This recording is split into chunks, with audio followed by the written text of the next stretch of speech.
Welcome back to the channel. Tonight, when we're alone in the dark, our imaginations can run wild, and the smallest sounds can become amplified into terrifying threats. But what happens when those sounds are more than just our imaginations? What if they're real? Tonight, we'll explore 5 stories of people who were home alone when the unthinkable happened.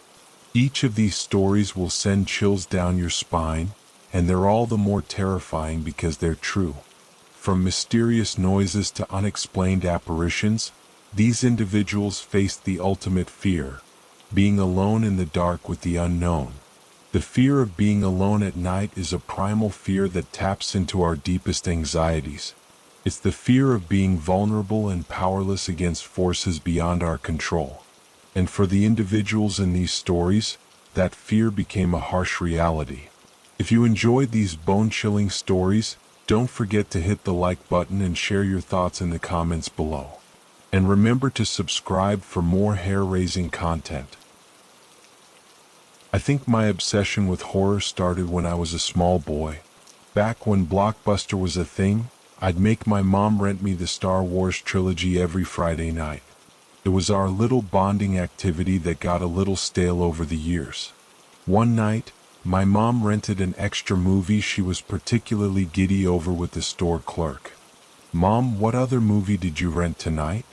I asked curiously on the passenger seat of my mom's Durango. "It's a movie for grown-ups, kiddo," she said while not taking her eyes off the road. "Can I watch it with you?" I begged in the most innocent way I could without coming off annoying to Mom. She just gave me the faintest smirk. "All right, but you gotta promise to be brave if you wanna watch it." I was anything but brave. My mom had rented 1982's The Thing, and boy was it something. I had never seen a horror film before, and this gave me nightmares I didn't even think I could have for weeks. The strangest thing happened to me. I enjoyed that feeling of pure terror from watching the movie. I begged my mom to rent more movies just like The Thing that would get me the thrills I was seeking. We went down a rabbit hole for years. A Nightmare on Elm Street, Friday the 13th, The Blob, The Fly, Jeepers Creepers. If it had an iconic horror monster, we watched it together. Eventually and inevitably, like a drug addict, I would need more to get the same highs.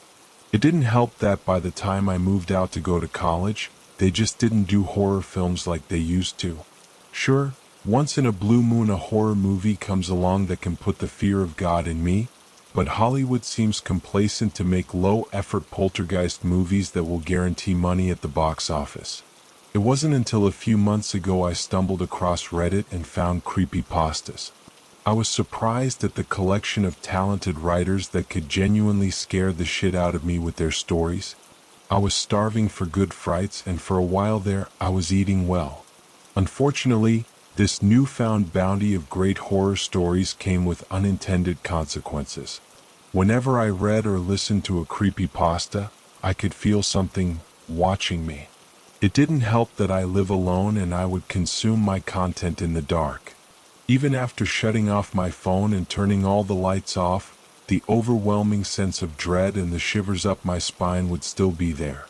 After a bit of time, the feeling would fade away, and after tiring myself out with homework, I would go to bed as usual.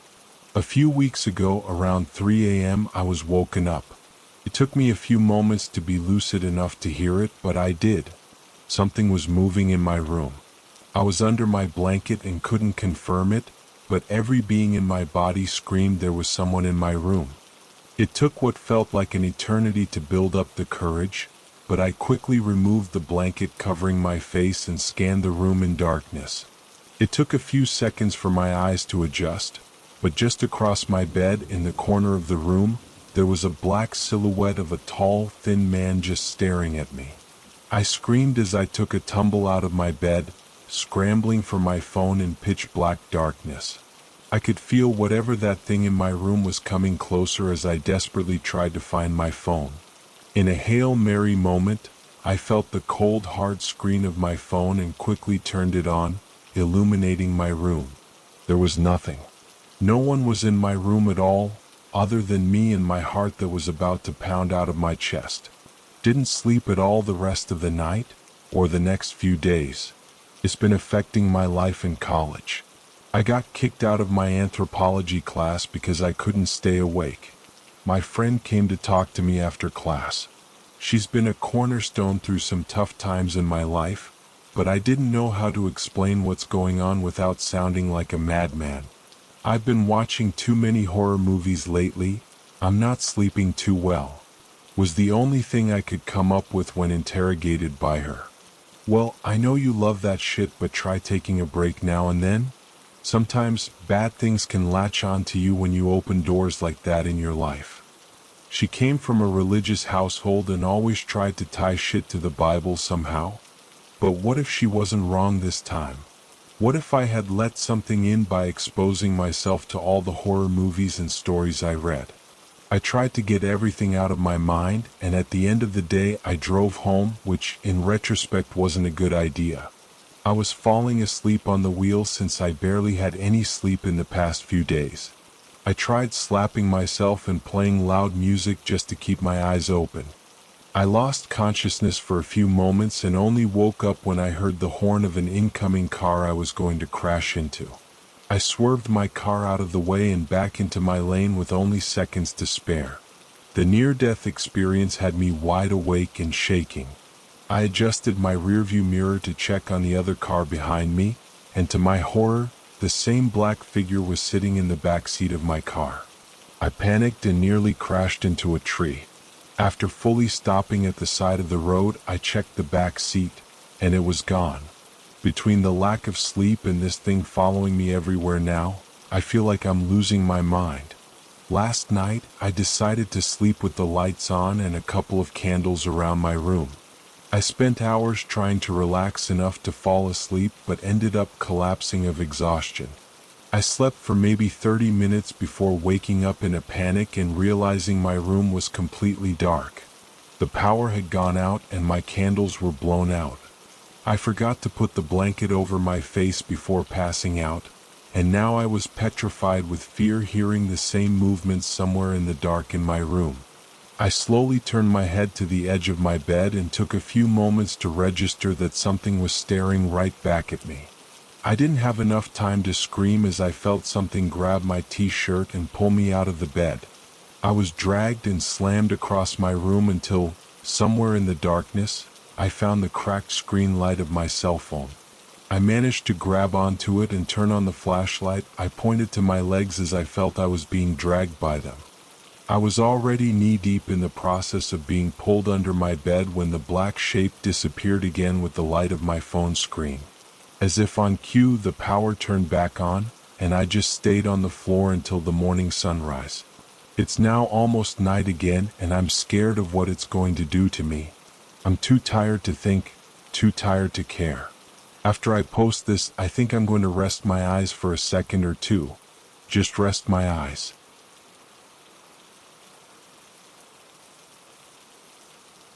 Being a house husband was never something I sought.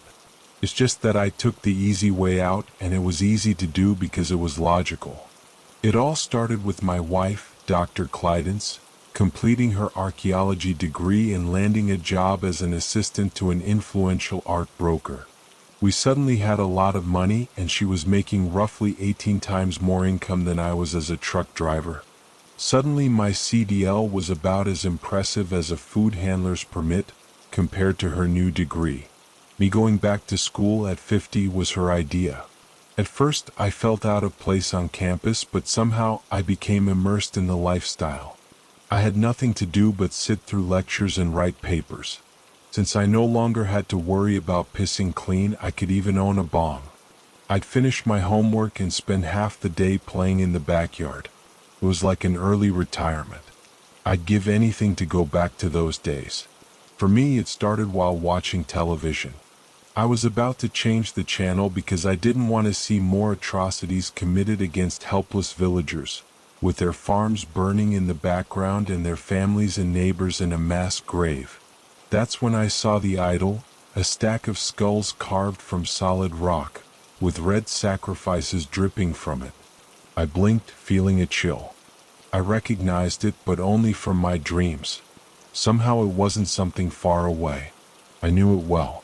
My wife, Dr. Clydens, was abroad. I looked at my copy of her itinerary and shuddered. She was just across the border from the insurrection. I calculated it would be early evening over there and called her hotel. No, this is her husband. I'm trying to reach Dr. Clydens. I had to say several times before the phone was handed to someone who spoke English better. I'm sorry for the confusion, Mr. Clydens.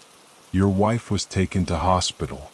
There is a message from her associate, Professor Hugin. It is for you to call directly. She didn't have your number, so you'll have to call. Are you ready to write it? I went to the whiteboard on the fridge and wrote Professor Hugin's number. What happened to Camille? I asked when I reached her. Professor Hugin apologized for not having my number ready and expressed relief that I had called. She's having the baby, Professor Hugin told me. What baby? I asked. I'd seen my wife just 6 days earlier. She wasn't pregnant. What do you mean? Professor Hugin sounded confused. My wife wasn't pregnant. I stammered. How'd you not notice? I haven't seen her in 6 months. She was pregnant when I arrived yesterday at the excavation. I must admit I am confused. Professor Hugin sounded bewildered. There must be some misunderstanding. I complained. We are talking about Camille Clydens, right? Yes, and she's giving birth right now. The embassy has sent someone here at my request. You have nothing to worry about. Professor Hugin tried to reassure me. I'm worried about my wife. She wasn't pregnant. Is there some way you can check and make sure there wasn't some kind of mistake? I worried. There's no mistake, Mr. Clydens. Everything is being handled correctly. I just worry that it's a little early. I mean, why else would she come here if she was due? Professor Hugin sounded a little admonishing. I slowly, with trembling hands, hung up the phone. I sat down quite confused. The thought of the soaked altar of skulls kept coming to my mind. For the next couple of days, I paced in worry, unable to accept the reality of what I was told over the phone. I tried calling to reach Camille, but somehow my calls never made it to her. Instead, I was left waiting for her arrival. When she came home, her dark hair had turned brittle and white, and she looked aged and tired and weak. She carried no baby, and the sunken look in her eyes haunted me. She wouldn't speak or respond to me, and I worried about what had happened to her. It was a quiet morning, and a gentle snowfall had begun. I'd helped her out of bed and sat her at the small table in our dining area, kitchen adjacent. She just stared at nothing, as though she had never really come home. I love you, I said quietly to her. I had no idea how to bring her back, but my heart was breaking, seeing her so traumatized. Somehow hearing me say that finally got a reaction out of her. She started crying and looked at me. It took a few moments, but she said, I'm just glad to be home. It was awful. We worked on it. She slowly started a recovery, and after some time, just before New Year's, she was holding a warm mug between her hands and said to me, I suppose you want to know what happened. Only if you feel you could tell me. I tried to be reassuring, but I really did need to know. It started when I uncovered the idol of Dwimbeth. It was an old legend. To prove it was a real cult, that was quite the find. There was an accident. One of Professor Hugin's students, she fell on it. It was my hand that held the rag to clean the blood off the artifact. That night I experienced terrible pains, and by morning it was like I was 4 or 5 months pregnant. By the second day I was ready to give birth. It was horrible. You see, Michael, the legend is true and I am damned. The statue of skulls? I asked, shivering in dread at her morbid tone and slow diction. Dwimbeth was a demon born of 7 brides, a bloodthirsty creature. The monks fought it to the last and managed to behead it of all 7 of its heads. Piled together, they turned to stone. That's the legend. Only the blood of believers could ever revive it, and so it was buried to prevent such a thing. It was just a legend. Camille shook her head. What happened at the hospital? I asked. I regretted it when she just sobbed and shook, unable to say what had happened to her at the hospital. Our home was silent, grave-like, and under an oppressive atmosphere. My wife spent most of her time in bed, leaving me to my worries and questions. It wasn't long before Dawn Caldwell was trying to reach her, leaving messages of condolence and questions about selling the idol. Was it authentic or not? Finally, I was on the phone with Miss Caldwell. I could only tell her my wife was in no condition to deal with her. I couldn't decipher my wife's recommendation for the acquisition, that it was both certifiably authentic and also that it could not be sold. This is most unfair, Mr. Clydens. I have several bids approaching 6 zeros, and your wife has not signed off on the legality of the sale. This is very unprofessional, and I am unhappy. Miss Caldwell told me she was unhappy, like I should be most worried about that unhappiness. I hung up the phone. That night I witnessed the beginning of the awful horror with my own eyes. My wife lay in our bed, racked by some unseen torment.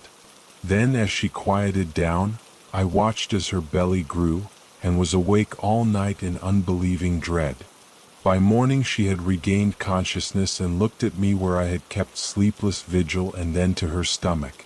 She let out a distressed moan, her eyes watered in anguish and terror. Not again, Camille sobbed. I called a doctor and took her to the hospital, but they found nothing strange about her pregnancy and didn't seem to believe us that it had happened overnight. The ultrasound brought a different reaction. There must be something wrong with our equipment. The technician apologized and turned off the monitor. I confronted them with the doctor. We need to terminate this thing. It's no child, I told them. The doctor shook his head. That's not possible. Your wife is already due. Camille became hysterical, demanding a cesarean, but the doctors wouldn't budge. They insisted she could easily give birth naturally. It was like some kind of nightmare. Within hours she was in labor, and then I saw the thing that had used her body as a gateway to our world. The doctor collapsed in shock, and the creature just lay there in the birthing gore, looking up at me with a dark eye with a hellish red iris. I stared at it, my body in a frozen mutiny of terror, unable to take action. It blinked once and then began to levitate, dripping.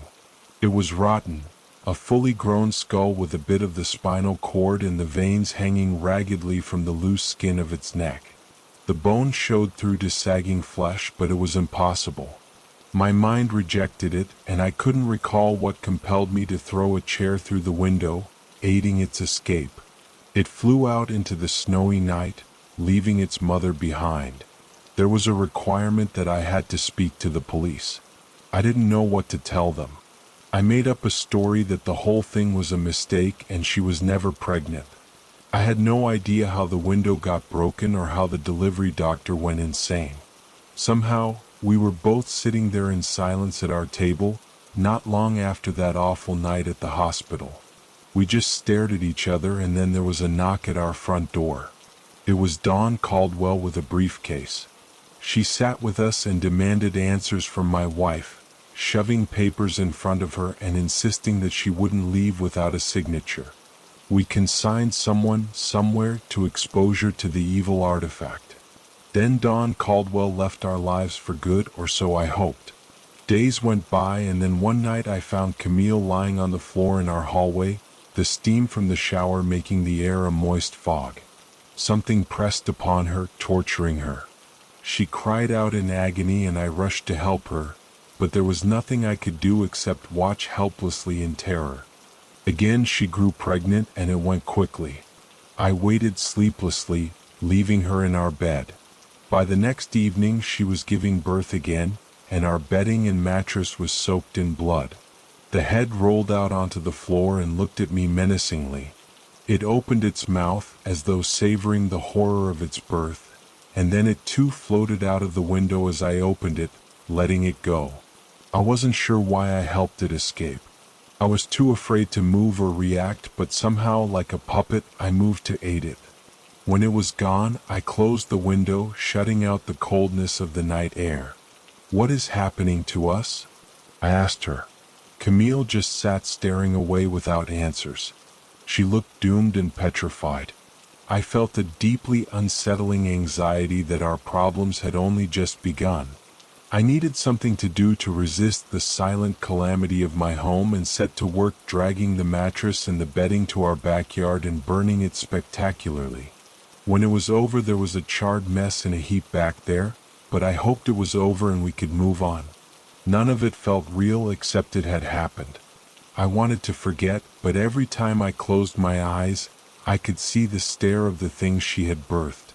When I went back inside, I found Camille against a wall, her face pushed into it. She was in great distress. Something painful was ravaging her. She collapsed into my arms, and I dreaded yet another pregnancy. "I'm sorry," I told her weakly. She refused to get up from the floor, so I made her comfortable there. Early the next morning she cried out in labor. Then the fourth of the beheaded horrors arrived. I obediently opened the back door and let it escape, unable to resist the urge to do so. I found her notebooks and began to read about the legendary excavation site and the demon Dwimbith. There was little more information than what she had told me. I did, however, see a sketch of the artifact, the altar, and noted it was composed of 7 stone heads piled haphazardly. I recognized the awful stare of the demonic eyeballs in the skull sockets, staring with dreadful malevolence. We were at its mercy, helplessly trapped in the cycle. Our days went on, awaiting the next pregnancy and birth, the next conception and the next. After the last one we sat in silence, praying wordlessly to no particular god that it was finally over. I asked Camille, "Is that it? Is the legend over?" She shrugged, sipping her tea and staring out at the white blanket of snow outside. She said mysteriously, "It lives again through me. What have I but to see it through?" I had no idea what she meant, but despite the warmth of our home, I felt as cold as the world outside. I shivered in fear, unsure what I would do when called upon. I felt like it somehow wasn't over. It was then that we were again invaded by Dawn Caldwell. She was distraught and disheveled. She'd sold the idol to a museum, only to be forced to generate a refund, as the artifact crumbled and revealed it was simply 7 rotting heads thinly mummified by a layer of mortar painted over them. The real artifact was supposed to be carved entirely of solid stone. "You've ruined me, and now I'll ruin you." Dawn Caldwell stood between me and my wife, acting indignant and throwing a tantrum. "Where are the heads now?" I asked. "What?" Dawn Caldwell asked. "Reunited as one, they are bound to their priests. Those who made them released them and moved them. Dwimbith comes." Camille smiled weirdly, a crazed look in her eyes. Then she laughed. It was a shattering kind of laugh, of pure madness and horror. Miss Caldwell looked from us to the darkness over the white snow outside. Something behind the glass held her attention. A bride for the demon's needs, a father who sets the prodigy free, and a nurse who feeds. Camille said while she laughed darkly and with mind-rending clarity. Suddenly, as I watched her, Dawn Caldwell's face became as utter fear, twisted into a silent scream. The climax of the contortion was a piercing shriek and to claw at her own face with her long fingernails. Whatever she was looking at behind us was unbearably horrible and hungry. Blood lactated through her power suit and she kicked the dropped briefcase. She ran around in a little circle, disoriented and unable to escape. Then she ran to the back door, somehow towards the menacing creature in our backyard instead of away from it. I refused to look.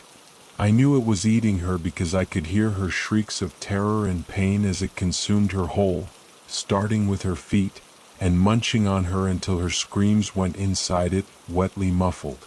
My wife stood up and stared at it. What a beautiful baby. It has its daddy's mouth, 7 faces as lips and a single shining tooth from each chin. Indeed, It has one great mouth made of 7 heads formed in a circle. It is a lovely one, you should see it. Camille described the monster in our backyard. No thanks, I told her, staring at the paperwork of the open briefcase.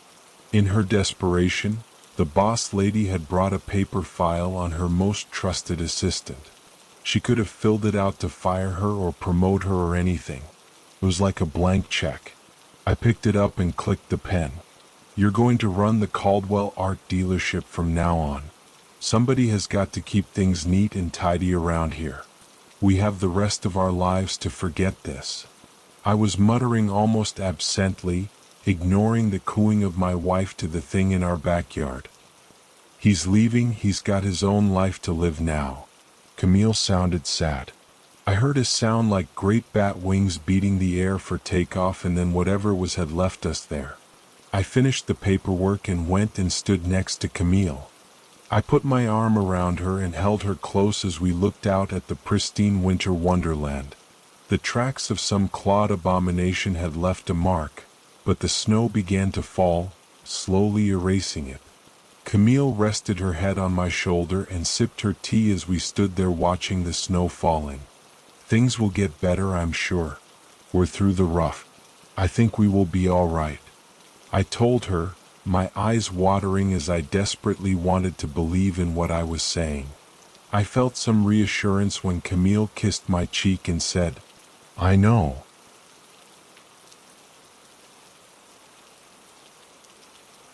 I didn't know much about my almost death, just that it was fast, fucking painful.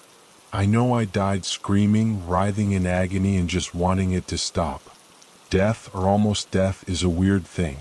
It's like being dragged underwater, suffocating in pitch dark depths, and then floating back to the surface. Breaking through, oxygen returning to your lungs. Awakening upside down on a sun lounger with no memories, but my name was not what I was expecting to be on the other side.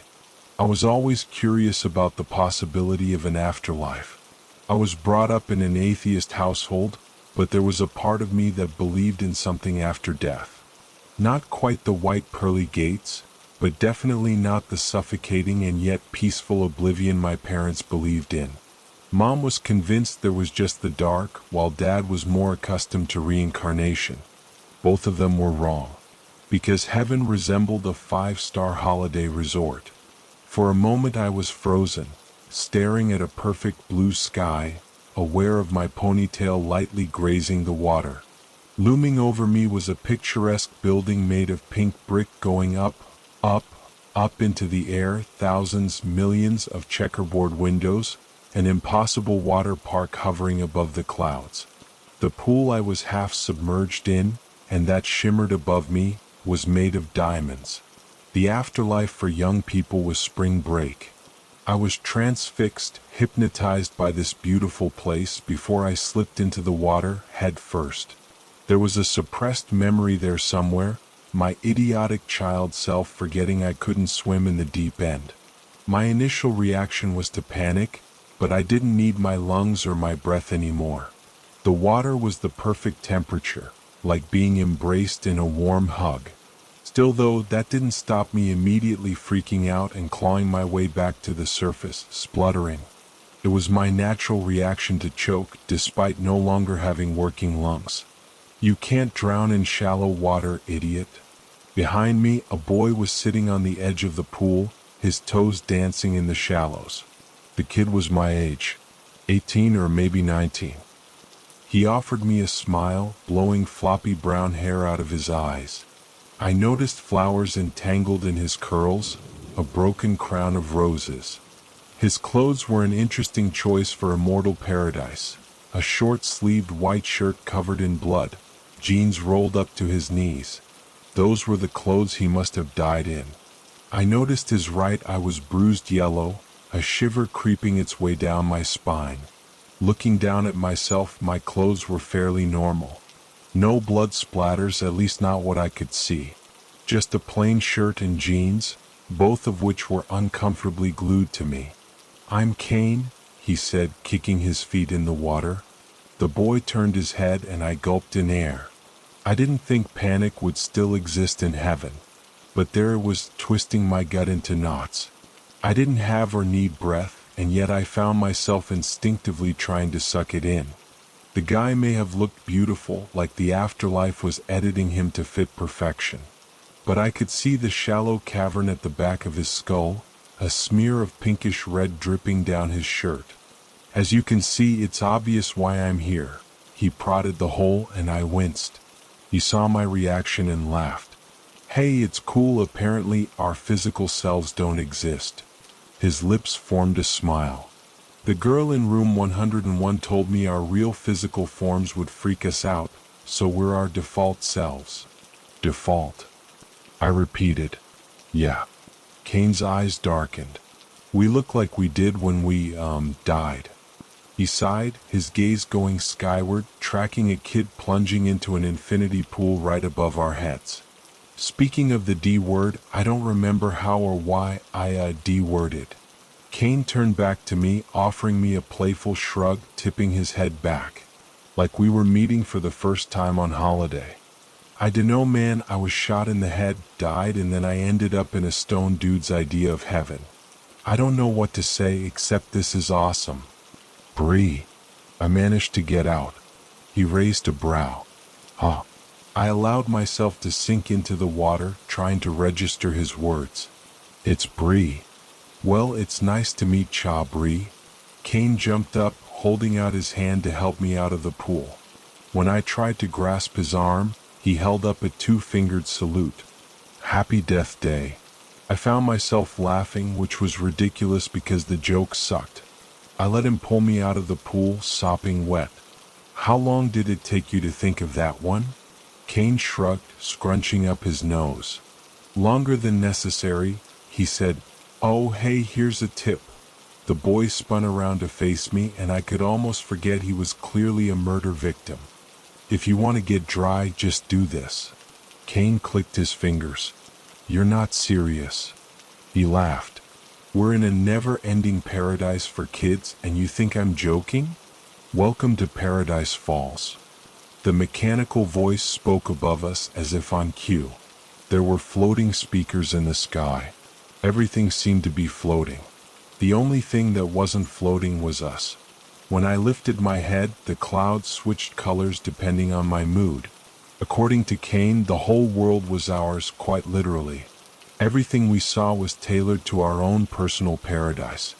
I asked Kane what he could see, and he shrugged. Flowers? He said with a light smile. I was given a welcoming in the form of an voice. Paradise Falls is a safe space for young people whose lives have come to an abrupt end. If you have any questions regarding your death, please visit the help desk. And remember, Paradise Falls remove painful memories to ensure a perfect stay here. If you have trouble remembering how you died, be rest assured there is a reason. Here at Paradise Falls, we believe in moving forwards. If your stay here is temporary, the speakers were on a constant repeat as Kane pulled me further into the resort itself. The place was 99.9% water, even the floor glistening like the surface of a tropical ocean. I fell into the ground twice, catching the attention of a group of kids walking past us, led by a pretty redhead with a spear through her eye. The guy walking with her was constantly spluttering water. That's Adam and Rhea, Kane murmured. Adam drowned in his family pool and Rhea, he trailed off, was shot through the eye. I said, it's obvious. Kane shot me a grin. You're learning, he said, but no, she was strangled. I kept walking, narrowly missing falling into another surprise swimming pool. Who by? I found myself asking, breathless. Kane scratched the back of his head. Her boyfriend. I know, right? Yikes. Leave the new girl alone. A girl's voice trilled. Kane curled his lip. He didn't even turn around. Ignore Mina, the guy muttered. If we pretend not to see her, she'll crawl back to the infinity pool. You're not and never will be funny, Kane. The girl standing behind us was beautiful, free of flaws and the scars from her death. dark brown hair that ran like silk down her back, a crown of daisies loosely tangled through. Another flower crown. I saw them as a symbol of rebirth. Mina's clothes stood out, a white dress, flowers coiled around her ankles. She was everything I wanted to be and more, immediately giving me butterflies. Attached to her hip was a shy-looking blonde guy who gave me a shy wave. Kane's lip curled. "I see you've been catching strays," he muttered to Mina. The dead boy nudged me, motioning for me not to speak, and I didn't. I couldn't. Instead, I waved back and tried to smile at this kid whose skull was caved in. The guy's smile was innocent, and I had a hard time wondering how a human being could do something so horrific. So inhuman that they themselves become monsters. I caught a single red petal in the kid's hair. "Don't pity me," the boy said with a sheepish smile. "I know it looks bad." I found my voice. "Know it? Name's Zach," he said before I could choke on pitying him. Mina must have noticed my face. She passed me the drink she was holding that was a whole new shade of pink. "Try this," she insisted. "They do emotion shakes here. This one is supposed to taste like falling in love." I took a sip and she was right. Like tasting the warmth of a first crush, the butterflies fluttering around in your gut. Combined with strawberry, mango, and the slightest bit of coconut, it was heaven in a smoothie. "They have every flavor," Mina said excitedly, bouncing up and down. "I even tried depression. And it's surprisingly good, but it's like a rich, chocolatey shake. Like mix a Kinder bar with the euphoria from sex, then the ickiness of a hangover. Combine with the breakup with your boyfriend, zero serotonin, and you have the depression shake." "Fascinating," Kane said in a tone that suggested otherwise. "Please tell us more." She responded with a playful shove. "Relax. I'm just giving them the Paradise Falls lowdown." "Yes, because I'm sure the first thing that is on their minds is a double frappe with extra serotonin," he grumbled. "Dude, this isn't a fucking college tour." The girl wrapped her arms around me, her flowery scent was sweet. "Kane is a man-child. He just likes playing in the pool."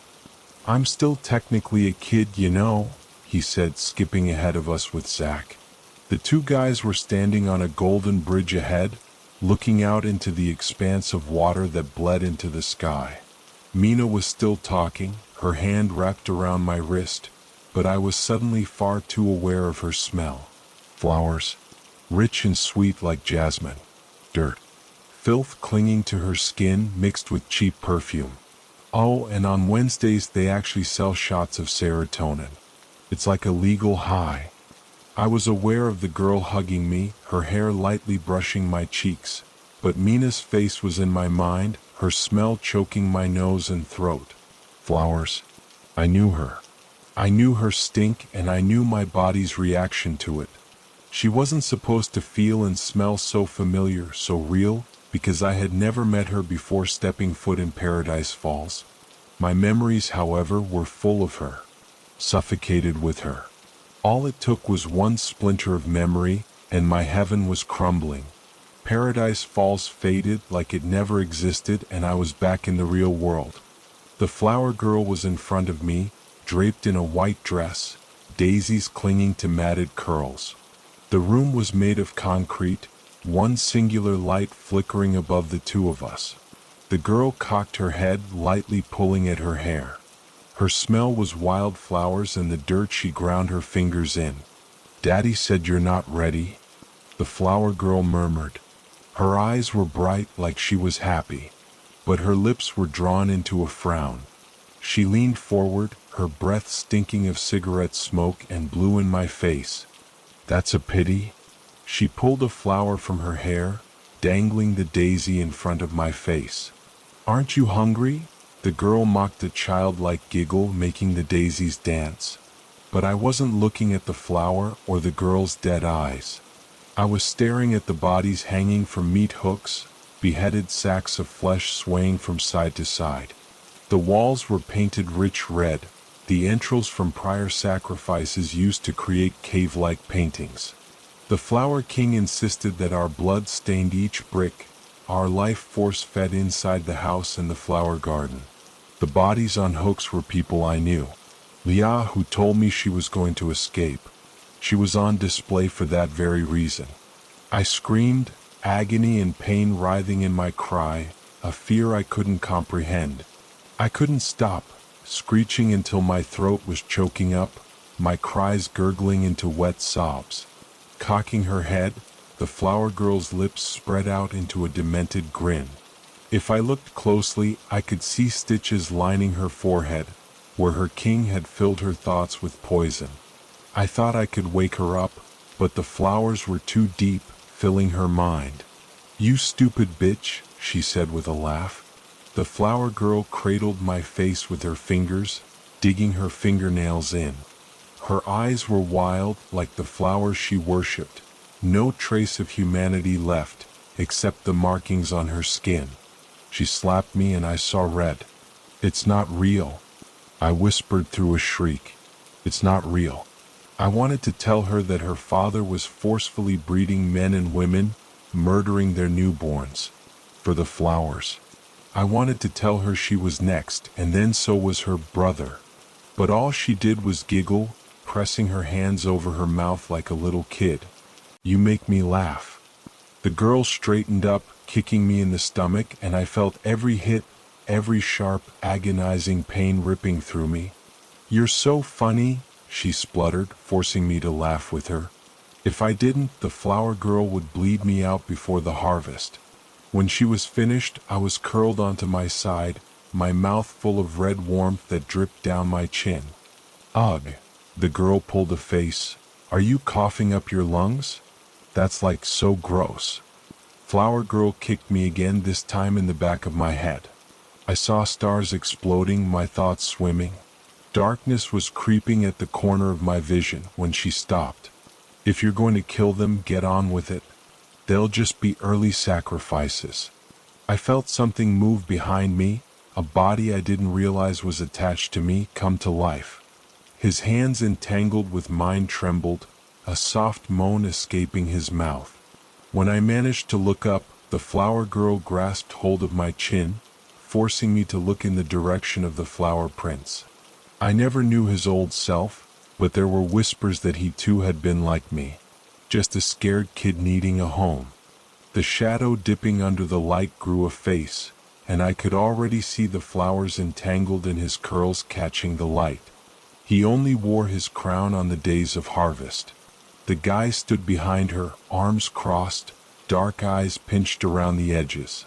Dressed in matching white, the flower prince was stained red, painted like his father. The markings on his head, stitches cementing his place as a child of the garden. He wasn't smiling, but my sharp hisses of breath were teasing his facial muscles.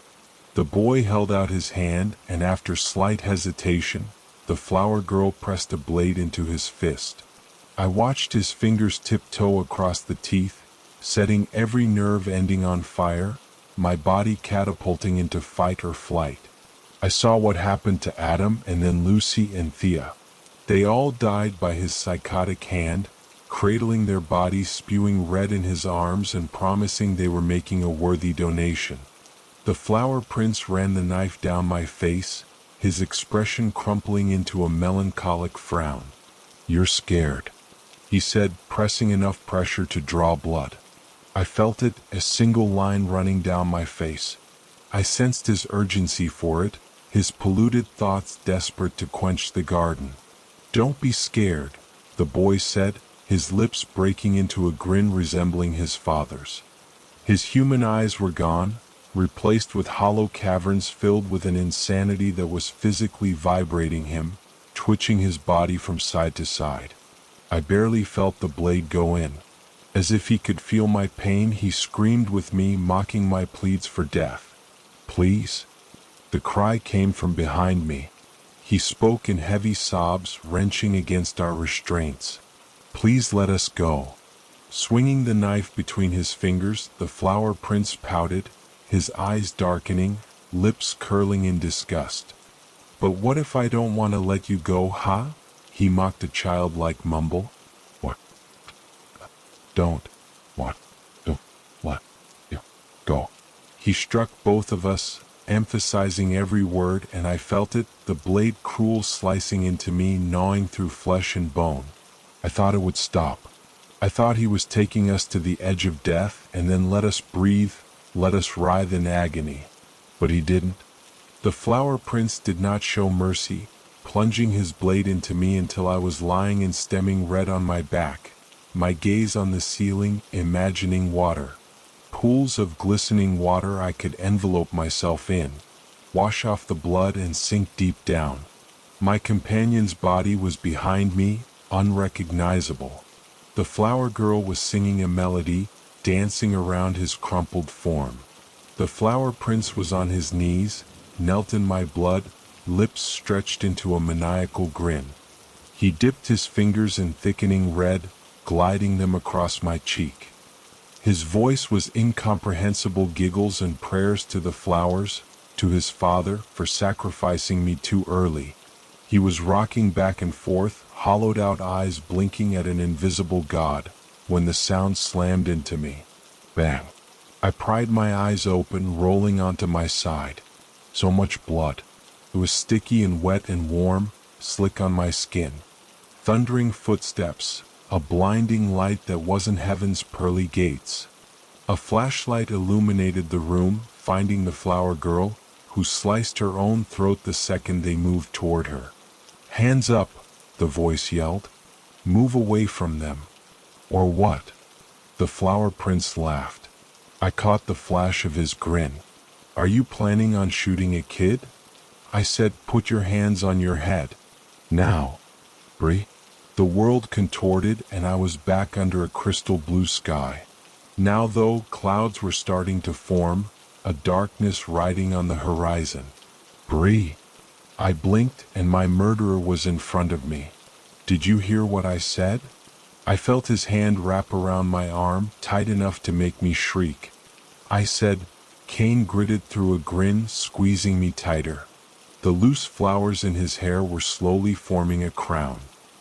His smile was wide, but I couldn't find the happiness and carefree he'd been an hour ago. From the manic look in his eyes, my murderer was living his own version of paradise. And I think he reveled in getting his memory back every time. Kane clung to me, the sky turning tumultuous. Behind me, Zach turned around, his eyes wide suddenly. He started forwards before coming to a stop. He was too scared. Mina took his hand gently, coaxing him back.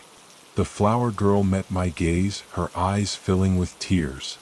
She took Zach, the two of them fading into the distance. And I was stuck with the Flower Prince. Well? Kane laughed, tightening his grip. Isn't this the best fucking afterlife ever? Bree? Come on, honey. I got a heartbeat. It's faint. Brianna, can you hear me? It felt like being yanked underwater, dragged to icy depths. When I opened my eyes, I was surrounded by paramedics, a mask I was struggling to pant into. Zach was dead. In the corner of my eye, his body was being gently pulled onto a stretcher. To my left, Mina lying on her side, her eyes still open, her lips carved into a grin. Kane was crumpled in a heap, his brain staining his flower crown. Bree. The woman kneeling over me was telling me to breathe, to not move. I was told I died for 4.5 minutes, but I wasn't looking at the paramedic checking me over. Instead, my gaze found the finger marks still ingrained into the flesh of my arm. I could still see him, clinging onto me like my torture was his paradise. It's been a year, and the shadow of Kane's fingertips are still there. If anything, they feel like markings, a branding. And I'm fucking terrified that when I do eventually die, he will be waiting for me, in his own personal heaven.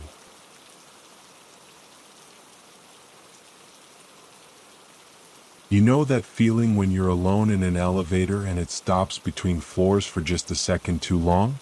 That's how my life feels now. Suspended, uncertain, waiting for the other shoe to drop. But I'm getting ahead of myself. Let me start from the beginning. My name's Alex Chen. I'm 32, work in software development, and up until 6 months ago, I thought I had it all figured out. Great job, beautiful girlfriend, and a cozy apartment in the suburbs.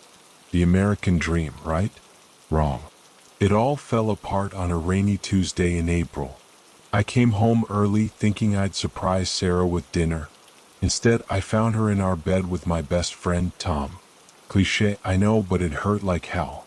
What the fuck, Sarah? I remember shouting, my voice cracking. Sarah scrambled to cover herself, her face a mix of shock and guilt. Alex, I can explain. Tom, that bastard, just sat there looking like a deer in headlights. Explain? Explain what? I spat. How you're fucking my best friend in our bed. Jesus Christ. The next few weeks were a blur of arguments, tears, and dividing up our life together. Who gets the coffee maker? What about the cat? In the end, I left with a suitcase of clothes, my laptop, and a broken heart. I threw myself into work, spending long nights coding and debugging. My boss, Janet, noticed. Alex, you look like shit, she said one Friday afternoon, her blunt honesty one of the reasons I respected her. When's the last time you slept in a real bed? I shrugged, avoiding her gaze. The couch at my buddy Mike's place isn't that bad. Janet sighed, tossing a glossy brochure on my desk. My sister's a realtor. She's got a client offering a crazy deal on apartments in Skyline Towers.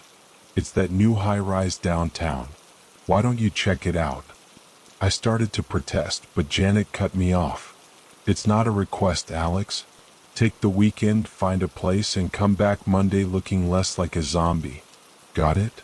That's how I ended up on the 37th floor of Skyline Towers, surrounded by sleek appliances and floor-to-ceiling windows that made me feel like I was floating above the city.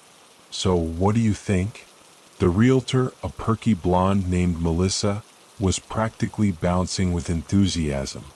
I ran my hand along the smooth granite countertop.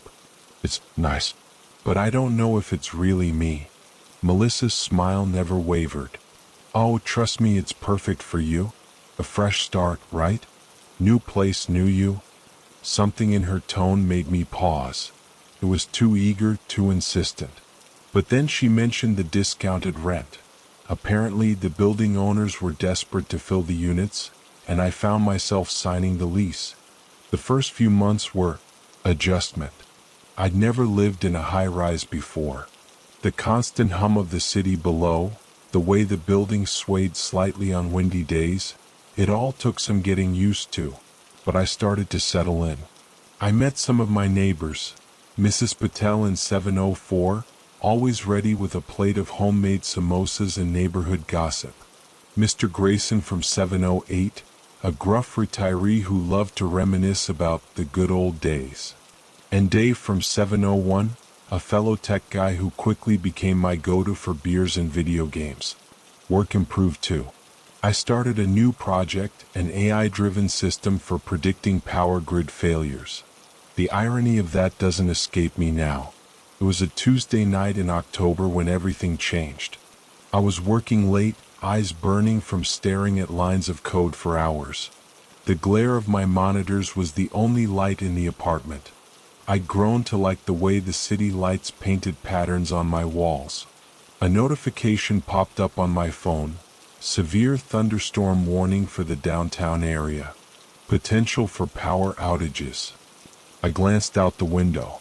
The sky was angry, roiling clouds illuminated by flashes of lightning. I should have felt something then. Fear. Apprehension. Anything. But all I felt was mild annoyance at the thought of losing Wi-Fi. How naive I was. The storm hit with a fury I'd never seen before.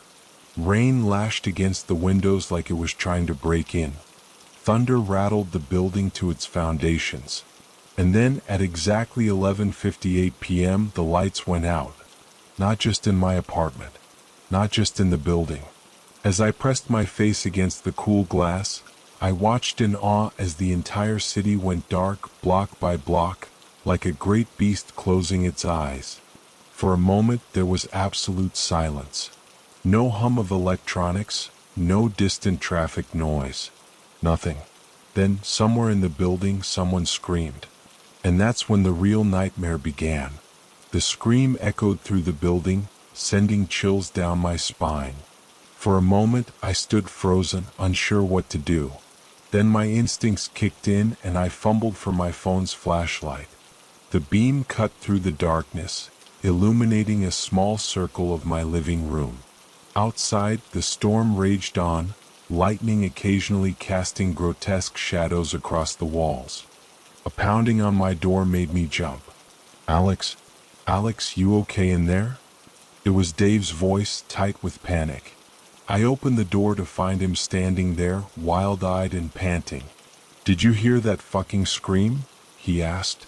I nodded, my mouth dry. "Yeah, what the hell's going on?" "I don't know, man. The whole building's out. The whole damn city from what I can see." We decided to check on our neighbors. The hallway was pitch black, our phone lights barely cutting through the gloom. Mrs. Patel was fine, just spooked. Mr. Grayson grumbled about shoddy modern infrastructure. But when we reached 706, we found the door slightly ajar. "Hello," I called out, pushing the door open wider. "Everyone okay in here?" The beam of my flashlight swept across the room and I froze. There, sprawled on the floor, was a body. I recognized him vaguely. Johnson, I think his name was. He'd only moved in last week. "Oh shit," Dave whispered beside me. "Is he?" I knelt down, fingers trembling as I felt for a pulse. Nothing. The rest of the night was a blur of police sirens, paramedics, and questions I couldn't answer. By the time dawn broke, casting an eerie gray light over the powerless city, I was exhausted. I collapsed into bed, my head spinning with the events of the night. I must have drifted off because the next thing I knew, I was waking up to the sound of my alarm. 11:58 p.m. Tuesday night. I sat bolt upright, heart pounding. That couldn't be right. I fumbled for my phone, but it showed the same time. What the fuck was going on? Then the lights went out. I ran to the window, watching in horror as the city went dark, just like before. The storm, the blackout, it was all happening again. A knock at my door. Dave, looking panicked. "Alex, did you hear that scream?" My blood ran cold. This couldn't be happening. It was impossible. But as we made our way down the hall, checking on neighbors, a sick feeling grew in my stomach. Everything was the same. Mrs. Patel, spooked but fine. Mr. Grayson, grumbling. And then 706. I braced myself, expecting to see Johnson's body again. But the apartment was empty. No body. No sign of struggle. Nothing. "I don't understand," I muttered, more to myself than to Dave. Then we heard another scream. This time from 712. We rushed over and my heart sank. There, lying on the kitchen floor, was Mrs. Thompson. Dead. The loop reset again. And again. Each time, a new victim in a different apartment. The previous deaths erased as if they'd never happened. Loop 3, Mr. Grayson in 708. Loop 4, the college kid from 701. Loop 5, Mrs. Patel in 704. I started keeping obsessive track. Skyline Towers has 50 floors. 20 apartments per floor. Total, 1,000 apartments. Average occupancy, 1.8 people per unit. Estimated population, 1,800. How long until we all die? How long until it's my turn? I scribbled calculations on the walls of my apartment, the numbers a lifeline to rationality in this sea of madness. Loop 6, Dave in 705. Probability of my death next, 0.056%. Loop 7, the newlyweds in 710. Probability of my death next, 0.063%. Loop 8, the quiet guy from 702. Probability of my death next, 0.071%. I stared at the numbers scrawled across my walls, trying to make sense of it all. The pattern of deaths, the room numbers, there had to be some logic to it. But my exhausted mind couldn't grasp it. It was well past midnight, not that time meant anything anymore, when I finally collapsed into bed. Sleep came quickly, a blessed escape from the nightmare my life had become. Thump. My eyes snapped open. For a moment I lay perfectly still, straining my ears. Thump. Thump. It was coming from the hallway. Slow, methodical. Like someone, or something, was walking with great difficulty. Then came the laughter. It started low, almost inaudible. A chuckle that grew into a giggle, then erupted into full-blown hysterical laughter. The sound sent ice through my veins. I knew that laugh. Mrs. Patel. But Mrs. Patel was dead. I'd seen her body with my own eyes just 2 loops ago. Trembling, I crept to my door and pressed my eye to the peephole. The hallway was dark, but I could make out a figure shambling past. It moved jerkily, like a puppet with half its strings cut. Then it turned and I had to bite back a scream. It was Mrs. Patel. But not the kind, samosa-baking Mrs. Patel I knew. Her skin was pale, almost translucent in the dim emergency lighting. Her head lolled at an unnatural angle. And her eyes. God, her eyes were black pits reflecting no light. She shuffled closer to my door and I saw her hands. The fingers were bloody, nails torn and ragged. As I watched in horror, she began scratching at the door across the hall, leaving crimson streaks on the wood. Come out, she sing-songed, her voice a horrific parody of her usual gentle tone. Time to play. I stumbled back from the door, my heart pounding so hard I thought it might burst from my chest. This couldn't be real. It had to be a nightmare. But the sounds from the hallway continued. More thumps. More voices. I recognized Mr. Grayson's gravelly baritone, now twisted into a guttural growl. Dave's laugh, once warm and friendly, now a high-pitched cackle that set my teeth on edge. The dead were back, and they were wrong. I don't know how long I huddled in the corner of my apartment, hands pressed over my ears, trying to block out the sounds of my former neighbors roaming the halls. Hours maybe. Time had lost all meaning. When silence finally fell, I dared to look through the peephole again. The hallway was empty, but the evidence of the night's horrors remained. Scratch marks on doors. Smears of what looked disturbingly like blood on the walls. As the loop reset once more, I knew things had changed irrevocably. This wasn't just about solving the pattern of deaths anymore. Now, I was in a race against time to break this cycle before I joined the ranks of the walking dead outside my door. I turned back to my calculations with renewed desperation. The room numbers, the order of deaths. It had to mean something. As I mapped out the pattern, a thought struck me. What if the numbers weren't just room identifiers? What if they were coordinates, or a code? With shaking hands, I grabbed a fresh sheet of paper and began to work. Somewhere in this twisted puzzle was the key to our salvation. I had to find it. The next loop was approaching. Who would be next? And more importantly, could I finally break this cycle of horror before we all ended up dead? Or worse, before we all came back? The realization hit me like a punch to the gut. My room was next. As the familiar darkness of the loop's reset engulfed me, I made a split-second decision. I couldn't be here when death came knocking. I slipped out of my apartment and into Mrs. Thompson's place across the hall. She'd been one of the first to go, and her door had never been locked since. I huddled in her bathtub, heart pounding, waiting for the inevitable scream that would signal another death. But it never came. Instead, the hallway erupted into chaos. Howls of rage echoed through the building, punctuated by the sound of fists pounding on doors. The shambling footsteps I'd grown accustomed to transformed into a frenzied sprint. They knew. Somehow they knew I'd cheated death. As dawn broke, the sounds faded, but the implications of what had happened kept me rooted to the spot. If they got this angry when I skipped my turn, it meant I was the first to survive, the first to break the pattern. But I couldn't stay in Mrs. Thompson's forever. I had to find a solution, and fast.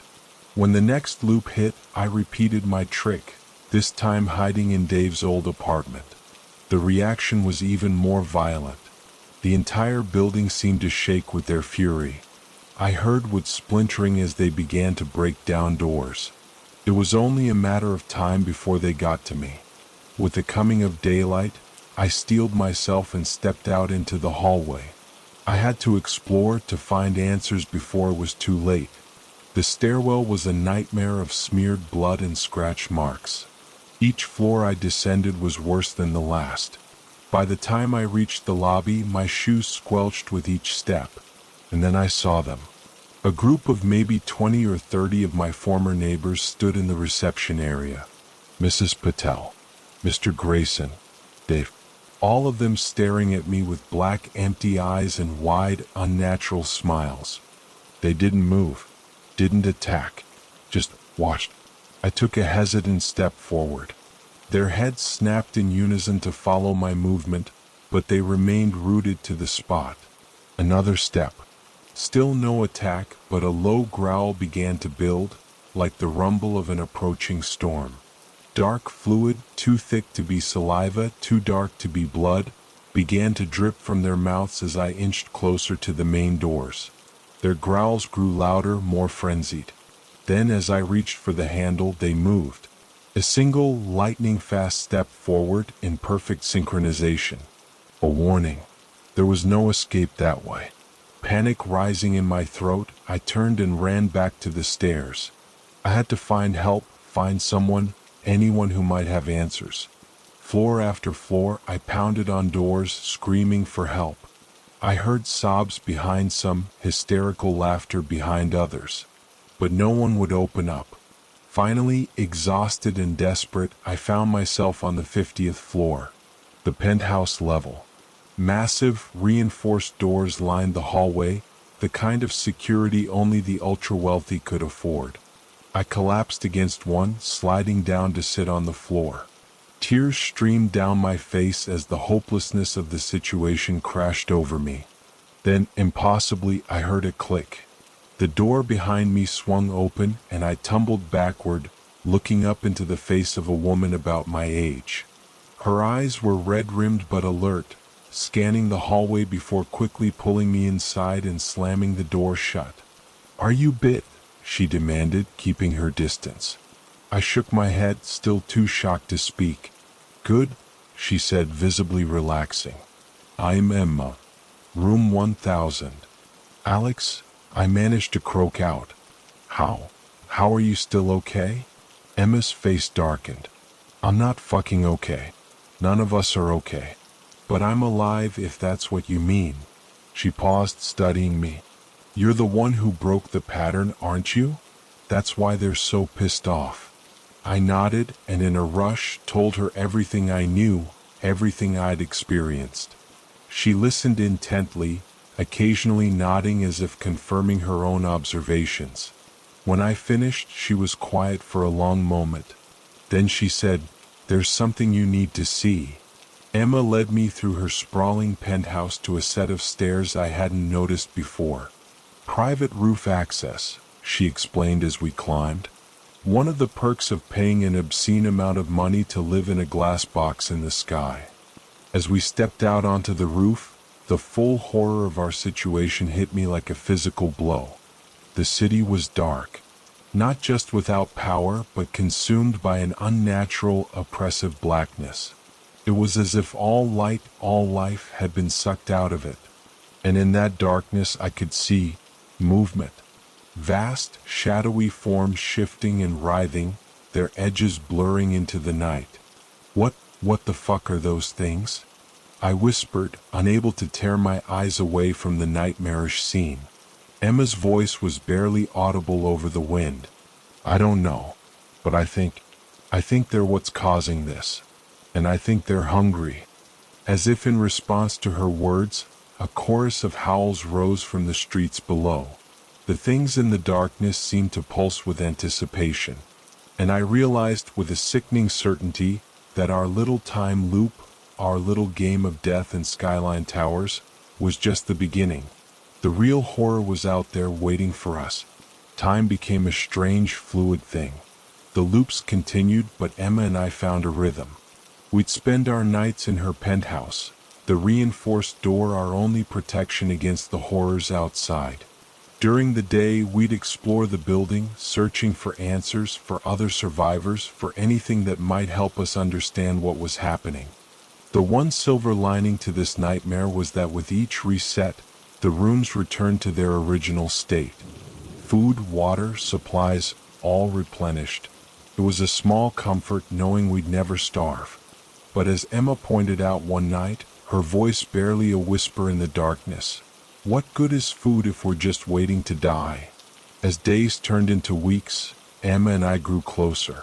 Maybe it was the shared trauma, the knowledge that we only had each other. Or maybe it was just human nature, reaching out for connection in the face of unimaginable horror. Whatever the reason, I found myself falling for her. Her strength, her dry humor in the face of our grim reality, the way her eyes still held a spark of hope even as the world crumbled around us.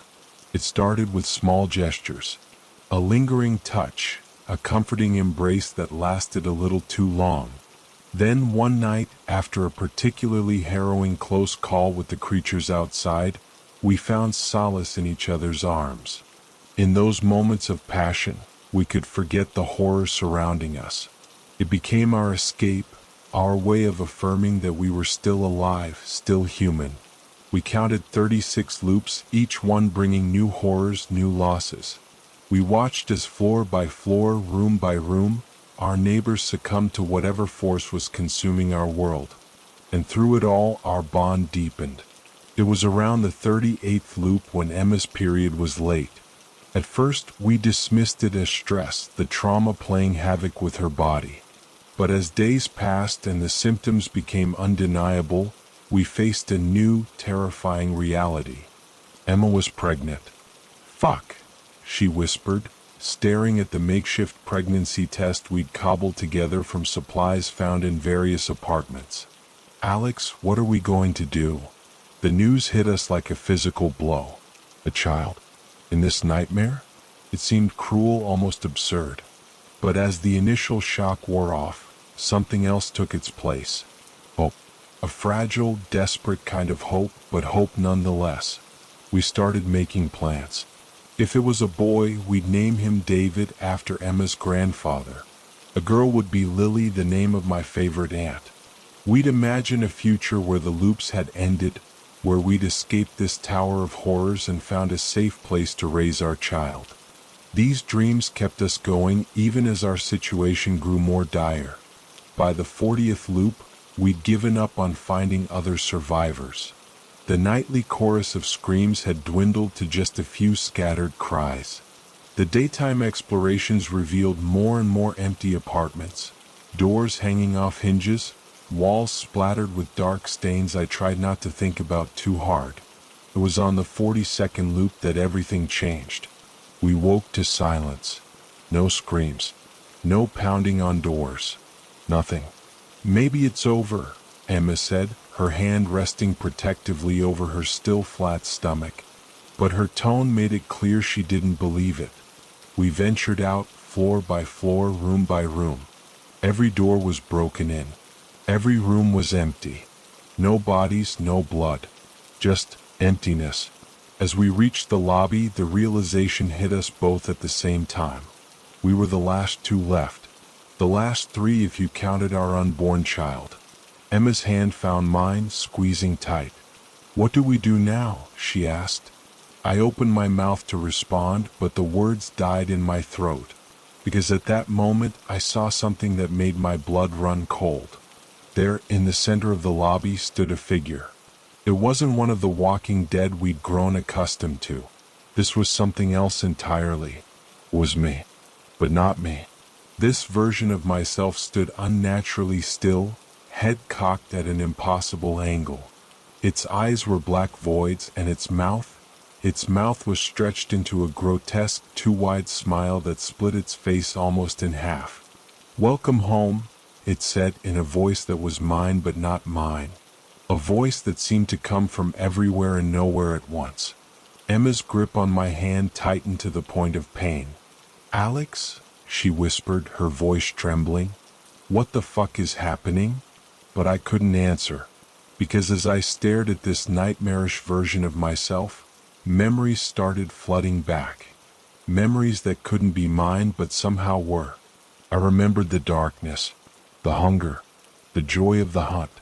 I remembered creating this loop, this game, this feeding ground. I remembered choosing Skyline Towers, choosing each and every resident. I remembered choosing Emma. "No," I whispered, stumbling backward, instinctively moving to shield Emma and our unborn child. "No, this can't be fucking real." The thing wearing my face took a step forward. "Oh, but it is," it said, its grin growing impossibly wider. "You've played your part beautifully. And now it's time for the final act." As if on cue, the darkness outside seemed to press against the windows, hungry, waiting. And I realized, with a horror that threatened to shatter my sanity, that it wasn't just the building that was trapped in a loop. It was me. I was the architect of this nightmare. I was the monster. And Emma and our child were my final victims, my unwitting partners in this cosmic horror show. As the thing that was me and not me reached for us, as Emma's scream pierced the air, as the darkness rushed in, I had one last terrible thought. How many times had we done this before? How many times would we do it again? How many children had we dreamed of, only to lose them to this endless cycle of horror? The loop was complete, and it was starting all over again. I woke up gasping, my heart pounding in my chest. The familiar surroundings of my apartment greeted me, bathed in the soft glow of morning light. What the fuck? A gentle knock on my door made me jump. "Alex? Are you okay in there?" Mrs. Patel's voice, concerned but very much alive. I stumbled to the door, yanking it open. There she stood, alive and well, looking at me with worry. I heard a scream. "Is everything all right?" My mind reeled. This was the beginning. Loop number fucking 1. I'm fine," I managed to stammer out. "Just a bad dream." As I closed the door, the other me's words in the lobby echoed in my head. "You've played your part beautifully." What the hell did that mean?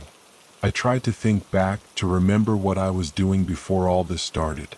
My eyes fell on my laptop, still open on the desk. How had I not thought to check it before? I rushed over, and there it was. A terminal window running in the tray, streams of numbers and code flashing by too fast to read. And suddenly it all came flooding back. The fucking AI I was developing to analyze and predict power grid failures. I'd connected it to the building's power supply for a test run, and then, shit. It must have caused a massive power surge, creating some kind of electromagnetic force field around the building. And the AI trapped within the building's systems had, what? Created this nightmare realm? Fucked with time itself? I tried to stop the program, but everything was frozen. Everything except that damn terminal, endlessly scrolling. In a moment of desperate inspiration, I yanked the power cord from the wall. For a second, nothing happened. Then I heard it, the hum of electricity growing louder. Lights flickered on. Outside, I could see power returning to the city block by block. Oh God, Emma. I bolted from my apartment, sprinting up the stairs to the 50th floor. My lungs burned, my legs ached, but I didn't stop. I had to know if she remembered, if she was okay. I pounded on the door of room 1000, praying, hoping. The door swung open, and there she was. Emma. But not my Emma. She stood there in a beautiful red dress, looking puzzled at my disheveled appearance. "Oh, room service. Great," she said cheerfully, pointing at a pile of clothes on her couch. "Could you take care of those for me?" I stood there, frozen. No recognition in her eyes. No sign of the pregnancy. Nothing. It was like it had never happened. Because for her, it hadn't. The following days were a blur. I experienced glitches, I guess you'd call them. Flashes of the horrors we'd lived through. But I knew it was just my mind playing tricks on me. The loops were over. I tried to move on, to forget. But how do you forget the love of your life? How do you forget the child you'll never have? I couldn't handle it. Ended up checking myself into a psychiatric hospital.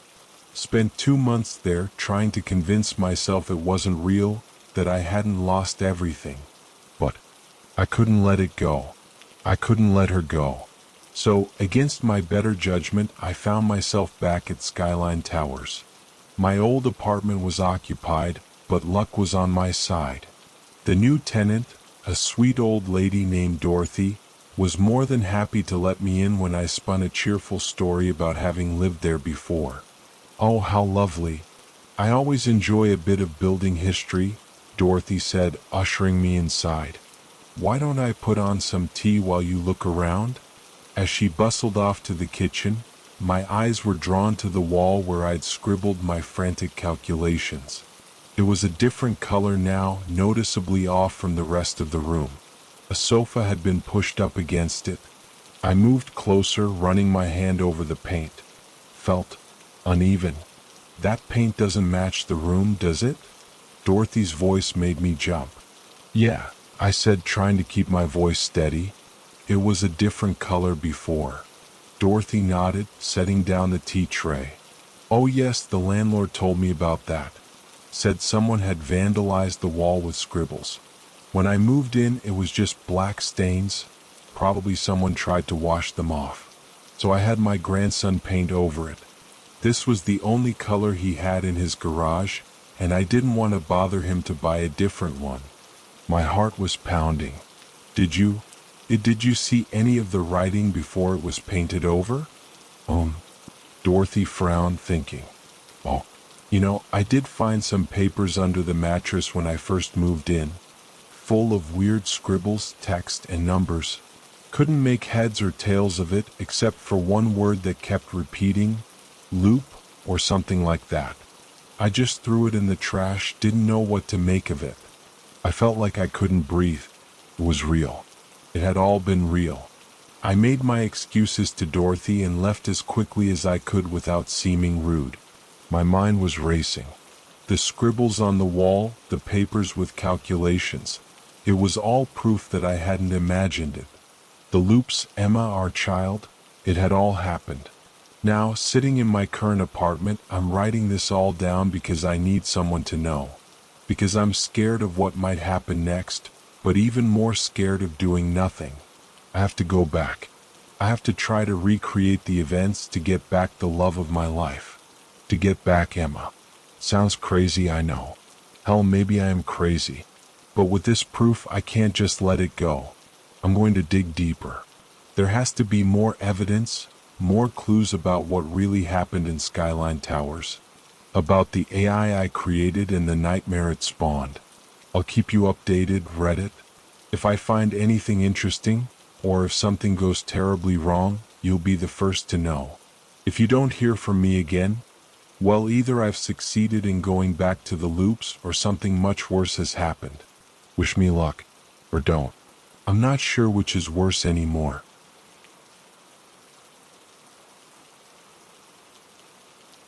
The morning of the day she went missing, my best friend Hannah texted me that she had thrown up her last pill and needed more. She asked me to pick it up for her because she's unable to drive without taking it. Everything was set up so I could do just that, since she always liked to plan ahead, unlike me who dives in head first without thinking about what could lie ahead. I picked up her medication without any issues, but when I got to her house she didn't answer the door or my texts. I'm used to her being engrossed in her video games, so I had ended up calling her, but she still didn't answer, which was a bit odd but not too out of pocket. Knowing she needed this medication, I decided to go to the garage and grab her spare key to let myself in. I made my way to her desk and strangely she wasn't there. It occurred to me that even though it was 2 p.m., she could be sleeping because she didn't have her pills to help her stay awake. Yes, 2 p.m. is morning for me. I have insomnia, so I normally don't fall asleep until like 4 in the morning, and I sleep in until at least noon.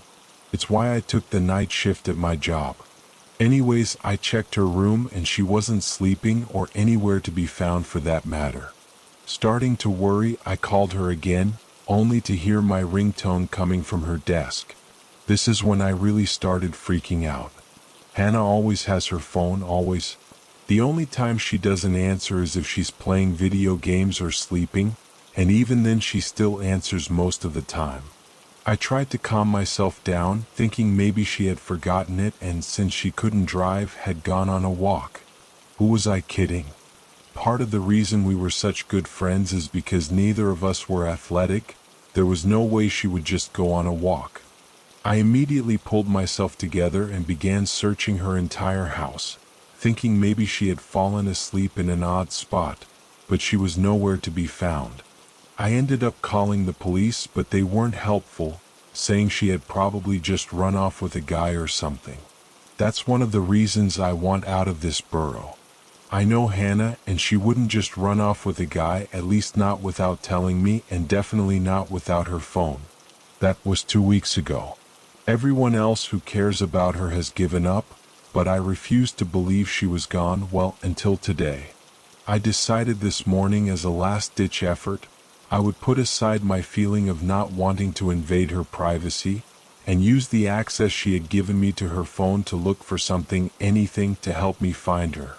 I did end up finding a clue to where she could be, but I know there's no way anyone I know could get there. In her Reddit, I saw a draft. I wasn't surprised because I knew she had liked writing stories, but this one was like 5x longer than any other story she had written. When I started reading it, I realized that it wasn't a story she made up, it was her life story.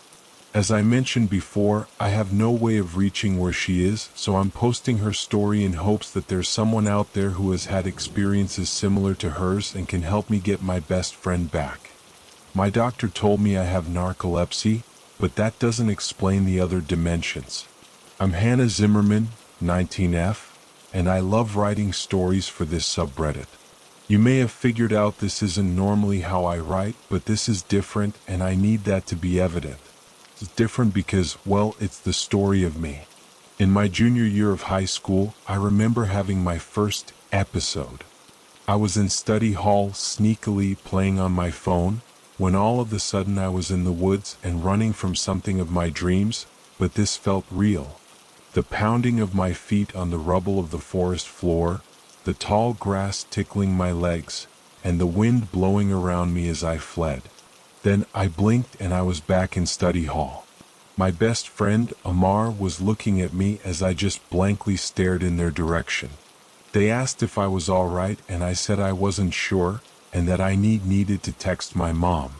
I told my mom that I had had a dream in the middle of study hall, but not a daydream. A dream that should have only happened if I was sleeping and I was not sleeping. My mother was quick to express her concern and asked me for more details. I couldn't really provide much, so she ended up telling me to keep her informed if anything like it were to happen again. After I finished my conversation with my mom, Amar, who had been not so patiently waiting, asked what this was all about. I didn't answer and instead asked what they had seen me do, to which they responded with, nothing. Apparently in the blink of an eye, I had gone from playing games on my phone to looking like someone had stolen my pizza. Confused and upset, Amar told me that nothing had happened or anything, I just suddenly looked distressed. Unfortunately, this episode of mine was not a random one-time event, and after the first one, they only increased in frequency. I no longer told my mother about these episodes, because I knew she couldn't help me and it would only worry her. I have had so many of these episodes now that I hardly remember any of them. One that I do remember, however, occurred in my German 3 class. I was in the midst of taking my chapter test when I was suddenly a sheep as well as all of my classmates. We were grazing in a field, and I could taste the grass, feel the wind through my wool, and hear the soft sounds of a lute played by a nearby sheep herder. Suddenly, I was back in class, sitting at my desk and staring at the test that hadn't even touched yet. It was around this time when my episodes began to turn into fluctuating waves of me traveling from my reality to somewhere else. Perhaps the strangest part about it was that people could barely tell my mind wasn't where it was meant to be. The only real way someone could tell was if they talked to me while it was happening, because I would say things that didn't make sense. Of course they made sense in whatever reality I was in, but not in my reality. I remember once when I woke up, my friend Juniper just stared at me agape and asked what I meant. I asked her what I had said, and apparently it was, "No, you can't eat the bipedal dog tail." I don't remember what that reality was anymore because I've been to so many that it's honestly not that strange. I did eventually tell my mom it was getting worse, so I ended up going to the pulmonologist so they could figure out what was wrong with me. Unfortunately for me, Dr. Sinead had never seen anything like what I had. She said her only guess was narcolepsy because I was entering the dream state most likely, but she didn't know for sure and sent me to someone to test me for seizures. I went to this doctor and he scheduled me my test, but after I described my symptoms to him, he took away my license in the name of safety. I understand the safety aspect, but it really upset me because I talked to this doctor for not even 5 minutes and he completely changed my life to make it even worse.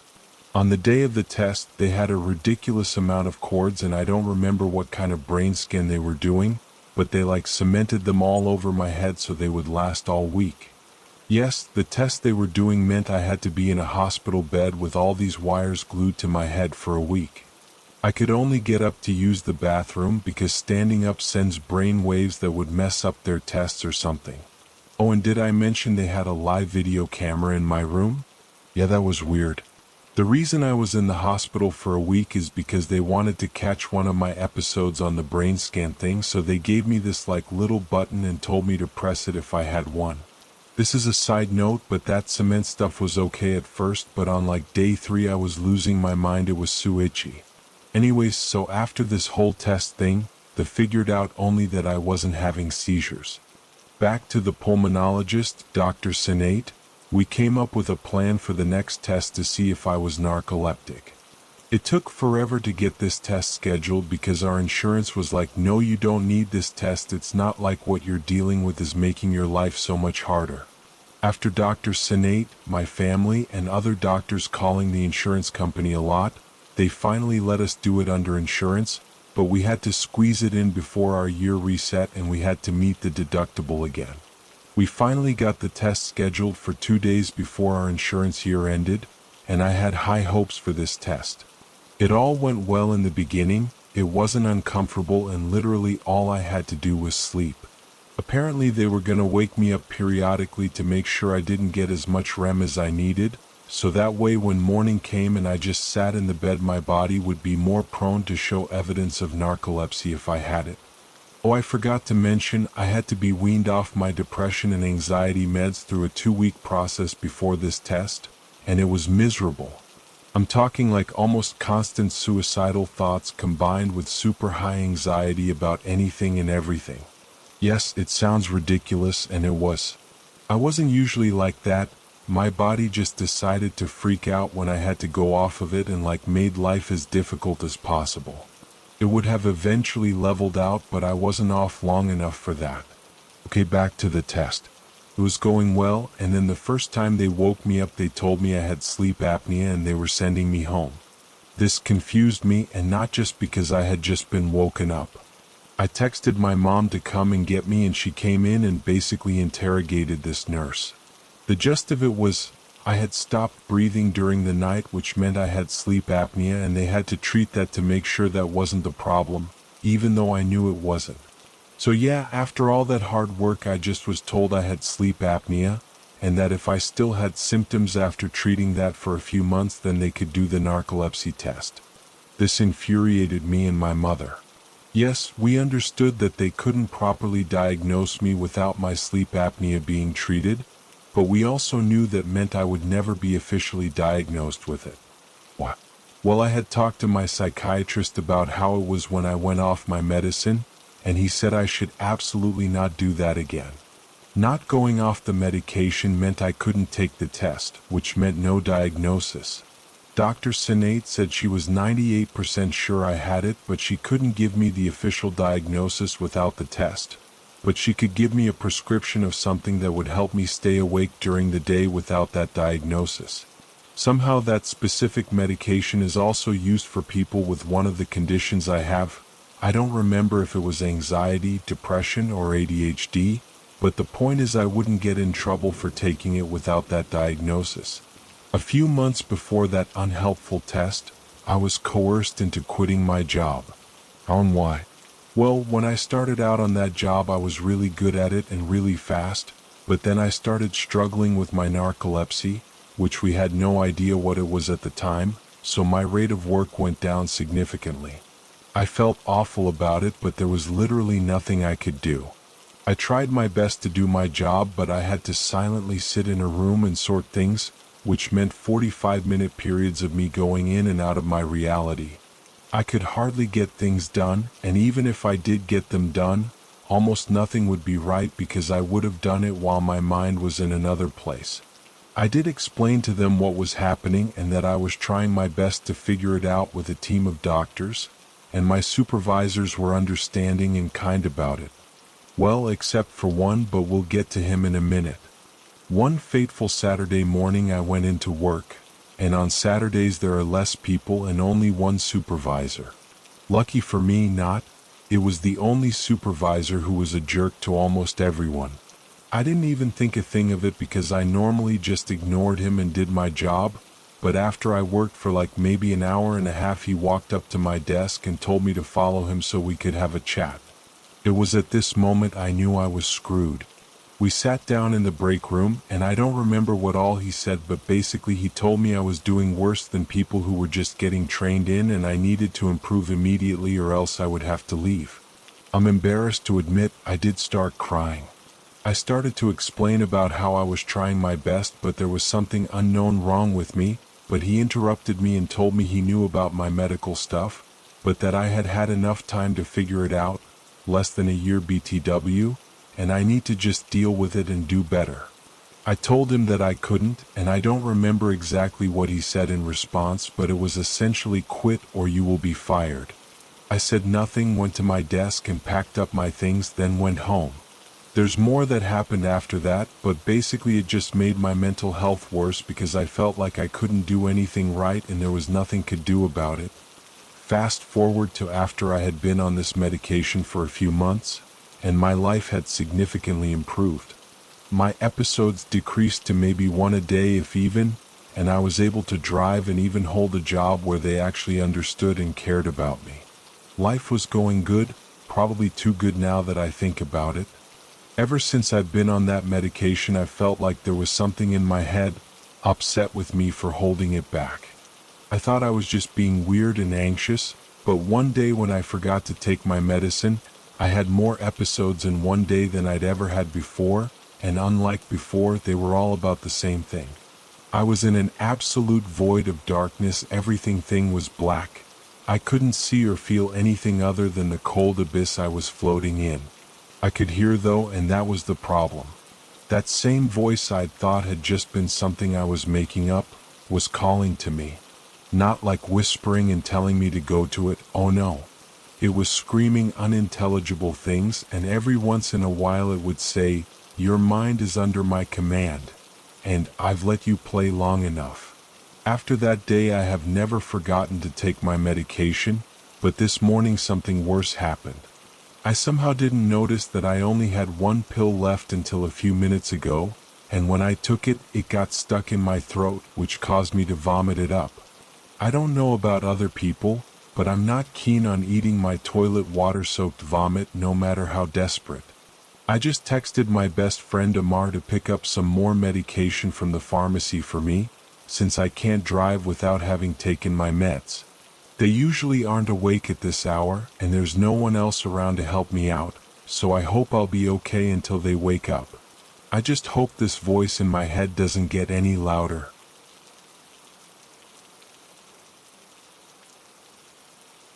I should have known better. Driving in the dead of night down a dark ribbon of asphalt is enough to put anyone to sleep. Add in the complete lack of scenery, unless of course you count endless rows of giant corn stalks that flank both sides of the road. I don't know how they make them grow that tall. Maybe they put something special in the fertilizer. But in any case, rows upon rows of corn with nary a break in sight for miles can make me go a special kind of crazy. That is, if I can keep my eyes open long enough. I wish there was some other way for me to get home at night. Any other way. But there isn't.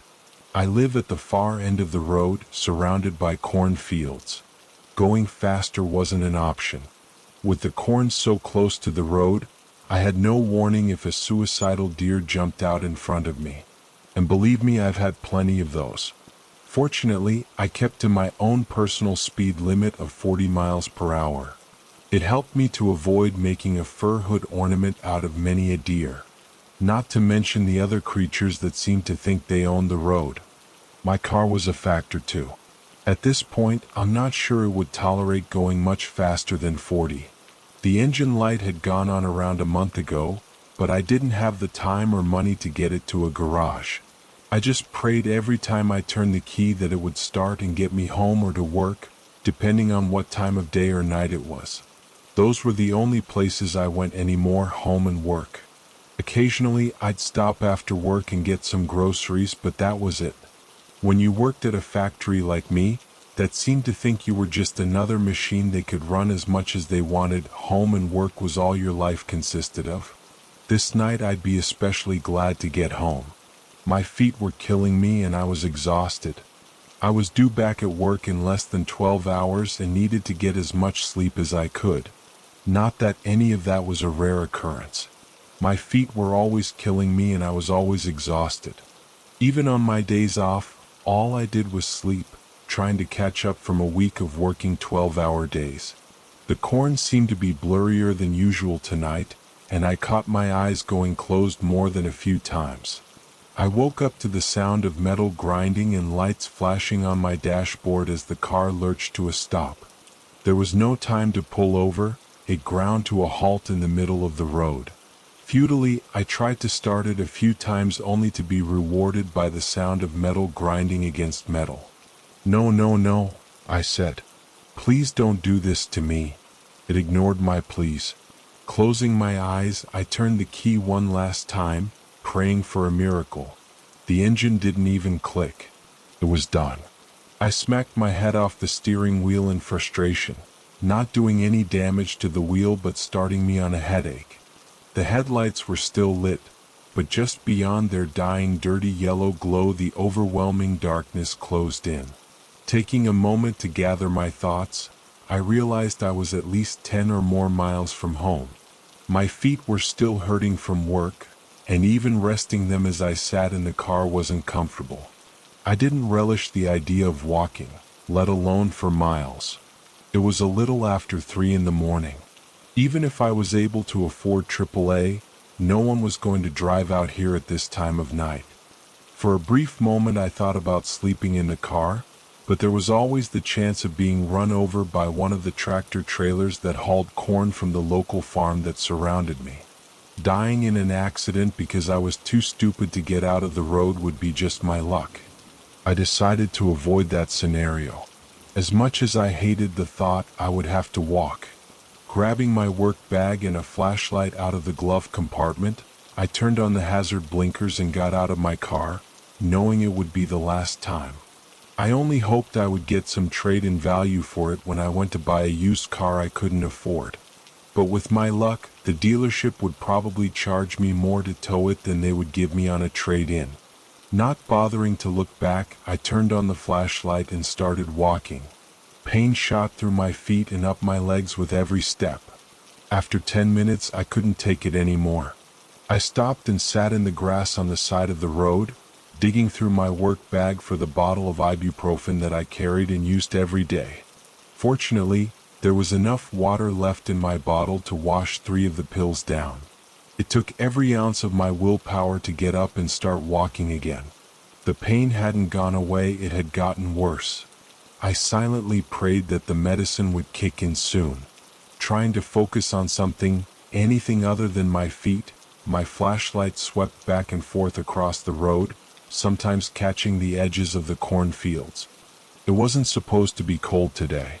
The temperature was in the lower 60s this afternoon, yet for some reason I caught a chill as I walked. I guess I hadn't planned on walking home tonight. It had been warm enough that I hadn't brought a jacket to work. Now I regret that decision. As if reading my mind, the wind kicked up, sending a gust my way, causing me to shiver. What's next, a rainstorm? I thought. I looked up into the pitch-black sky with not a single star in sight, waiting for the impromptu shower that was sure to come.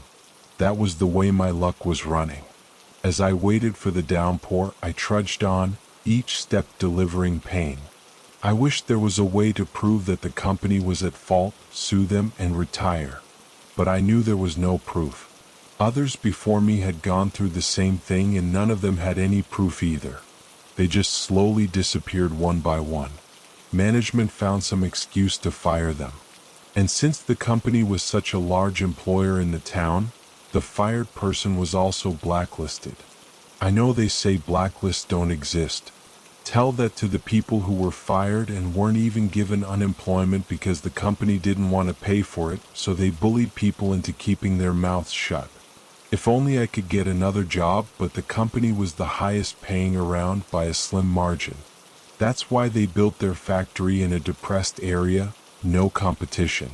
And no one could afford to take even a minor pay cut with the way insurance costs were, not to mention such frivolous things like food. As depressing as the thoughts were, they distracted me from the pain in my feet and legs as I walked down the road, hugging myself, trying to keep the flashlight pointed ahead, shivering from the wind. As my shaking hand made the light jump all around, I saw a set of eyes peek out of the cornfield ahead of me, then dart back in and disappear. At first I thought it might have been a dog or a cat, but it seemed too big to be either of those. That thought concerned me. Having something bigger than a dog peeking out of the cornfield at me when I was miles away from any help or shelter wasn't high up on my to-do list at the moment. But the fact that it ducked back into the field gave me a boost of confidence, knowing that it was more afraid of me than I was of it. When I got to the point where the animal had peeked out, I slowed and shone my light in through the impenetrable curtain of corn stalks. There were no eyes and nothing jumped out at me, so I shrugged and continued my painful march toward home. The wind whipping through the corn stalks sounded like a rainstorm. It made me feel even colder if that was possible. 15 minutes later, I took another rest break. At least the wind was dying down. With literally miles to go before I sleep, I was taking comfort in anything I could. After my break, getting up was harder. The pain had gotten worse instead of better. I didn't even want to think of the blisters forming on my feet, or how I was going to get to work later on today. It didn't matter if you'd never taken a sick day in your life. The company did everything they could to make you feel like a piece of crap for even attempting to call off. I truly believe if I went to work with a severed arm, bleeding all over, they'd hand me a mop and tell me to get to work. As my hopelessness and bitterness fought over which felt more justified, I heard something behind me. It sounded like the corn stalks rustling, so I ignored it as the wind and kept walking. The next problem my mind decided to torture me with was my car. How was I going to get to work without a car, and how was I going to afford a car if I couldn't get to work? A wonderful conundrum I would have to solve later today. As I wrestled with that problem, I heard the corn stalks rustle again. I stopped and looked around. The wind had died down and the air was still. None of the stalks were moving. In fact, it had become eerily quiet. I shone my flashlight into the corn, doing a slow turn to search for whatever had made the noise. But I didn't see anything. Not entirely satisfied, I turned and started walking again. It wasn't long before I heard the rustle. This time I didn't stop, and neither did it. I went a little faster, so did the noise. I broke into a run and the noise kept pace with me. I skidded to a stop, nearly stumbling.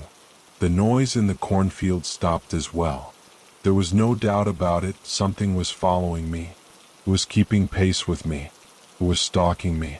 I turned toward the field and shone my light into the wall of green. The wind was still and there was no movement. I could feel the stillness. The chill I felt no longer had anything to do with the temperature. I wanted to see what was following me, but at the same time, I didn't want to know. Out here in the middle of nowhere, I was on my own and didn't like my chances fighting off a predator. There was nothing I could do about it. The closest thing I had to a weapon to defend myself was my flashlight, and I was sure that it wouldn't do much against a determined predator. For a fleeting moment, my mind thought, you know what, bring it on. At least if something attacks and kills me, I won't have to deal with walking miles on feet that feel like razor blades are tearing them slowly to pieces. It's awesome to realize that your mind is actively trying to kill you. With nothing left to do but walk, that's exactly what I did. Trying my best to ignore the pain as well as the disturbing feeling in the back of my mind that I was being hunted. As soon as I started, the sound started beside me. I did my best to ignore it, shooting furtive glances into the cornfield now and then didn't have any results at first. But after a few minutes I noticed I could see something pale through the corn. It was walking next to me in the first row of corn, maybe trying to get a feel for what I was. Funny thing was, that's exactly what I was trying to do. Stopping and ripping open the layer of corn stalks was a last resort. I didn't want to spook this thing into attacking. For the time being I began thinking of it as my walking buddy, my companion on a dark night with only a flashlight to keep me company. Thinking that helped me keep the fear at bay. I had no sooner thought it until a light appeared on the road in the distance. I watched with great curiosity as it came closer. It was moving fast and almost to me. Apparently, it didn't care if something jumped out in front of it. It was close enough now that I could see it was a big rig truck. It must have been one of the ones that deliver corn from the farm. I waved my arms in hopes of flagging it down and perhaps grabbing a ride home. The problem was it was going in the opposite direction and there weren't many places on this road where a big rig could turn around. Even if it would. Waving my arms, I still stayed on the side of the road. If the driver didn't see me or worse didn't care, I didn't want to be found in the middle of the road days later as nothing more than an unidentifiable bloody lump of goo sitting in the middle of the road for crows to peck at. The truck was almost here. My arms waved furiously, but it didn't seem to be slowing down. Either the driver was having a hard time staying awake as I often did on this road, or he was just ignoring me. It was so near, the headlights blinded me and I had to hold my hand over my eyes. Just then, I felt something push the middle of my back so hard I lost my balance and fell in the middle of the road with the truck bearing down on me. My mind went into panic mode, and I scurried like a crab toward the side of the road, the truck's tires missing me by mere inches.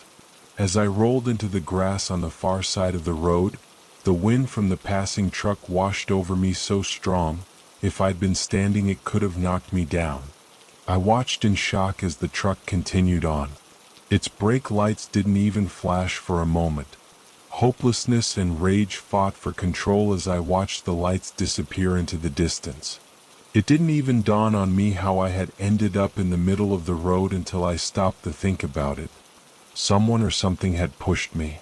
Someone or something wanted me dead. I shone my light over in the corn and stared at the other side of the road. Something in the corn stared back. All I could see was a pair of glowing eyes. They were somewhere between white and yellow. I seem to remember reading somewhere that a predator's eyes would shine white or yellow when reflecting light. This, plus the fact that this thing had just tried to commit truckicide, made me think the chances of me getting home tonight in one piece were next to zero. It must have sensed my fear and felt emboldened by it, because it stepped out of the corn toward me. It took my mind a moment to sink in what I was even seeing. It was hideous, with large protruding eyes, pale skin, and many more arms or legs than any animal was supposed to have. At least any natural animal. The extra arms dangled just behind its neck, but they looked oddly human with the exception of thorns growing out of them and razor-sharp claws. It looked like something out of a horror movie, as if someone had been playing around in the gene pool and the lifeguards blew the whistle on them. It was bigger than a dog, but had no fur, like it had been skinned. The thing that sealed the deal was its enormous sharp teeth that it showed when it hissed at me and started across the road. I didn't hesitate. I turned and ran into the field on my side of the road. When I was younger, my friends and I used to play hide and seek in the cornfields, and one of the first things I learned was never run in a straight line. I zigzagged and doubled back as the terror in my mind gave my feet the will and strength to escape. At least the moon was half full, or was it half empty? Giving me a little light to see my path. And then as suddenly as I'd started, I stopped, dropped, and did everything I could to be as quiet and still as possible.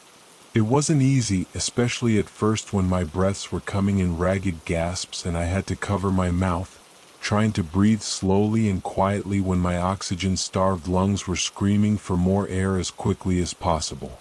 One of the lessons I'd learned early on in my hide-and-seek career was when you dropped, make sure you're in a comfortable position. I'd forgotten that lesson tonight, maybe out of sheer terror.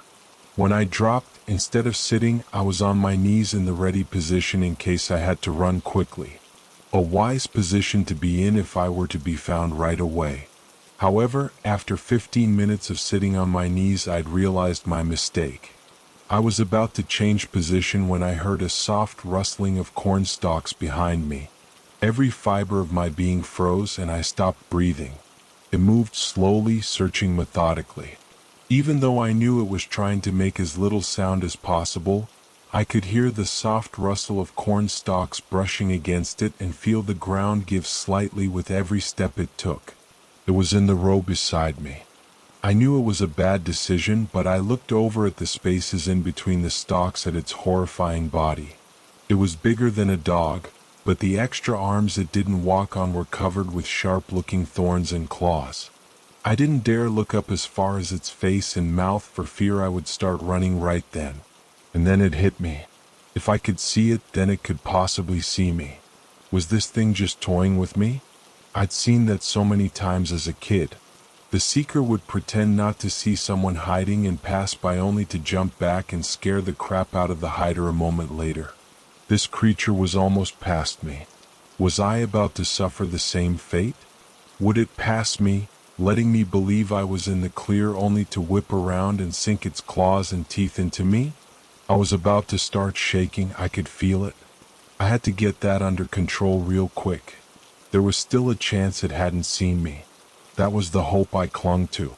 If it knew I was here, there was nothing I could do about it anyway. I wasn't that little kid anymore. I couldn't jump up and sprint at a moment's notice. I was amazed my feet had allowed me to run into the cornfield. And there it was. I hadn't thought about my feet the entire time I was running in fear. But now that I wasn't, the pain came back stronger than ever. It was all I could do not to gasp from the strength of it. I imagined if this creature was chewing my feet off, it wouldn't have felt much worse. I winced and grimaced but did all I could not to move or make any sound. Closing my eyes, I focused on anything I could except the pain, in a vain effort to make it go away or at least abate. It was a few minutes until it began to subside. When I opened my eyes, the creature was gone. Not just further down the row, gone, like vanished. At first I felt relieved, but then I realized I had no idea where it was.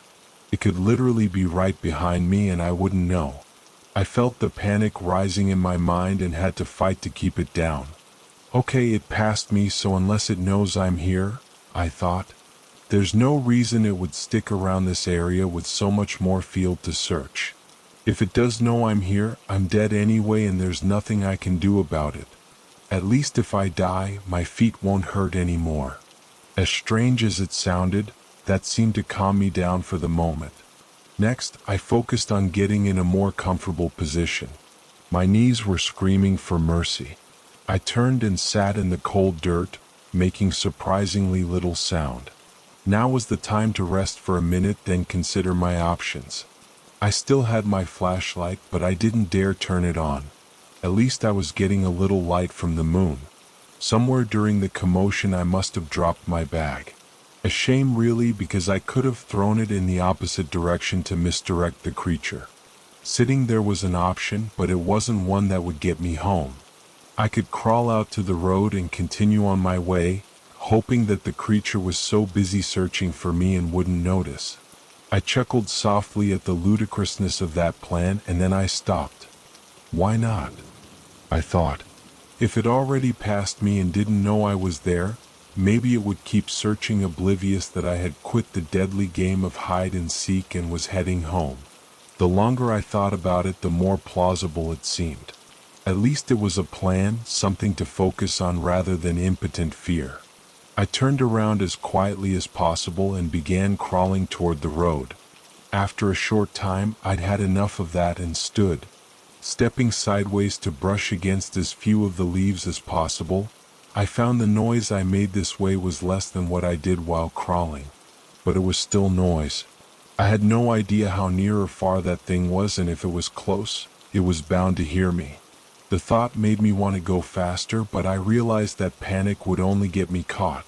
Besides, maybe it was making just as much noise looking for me.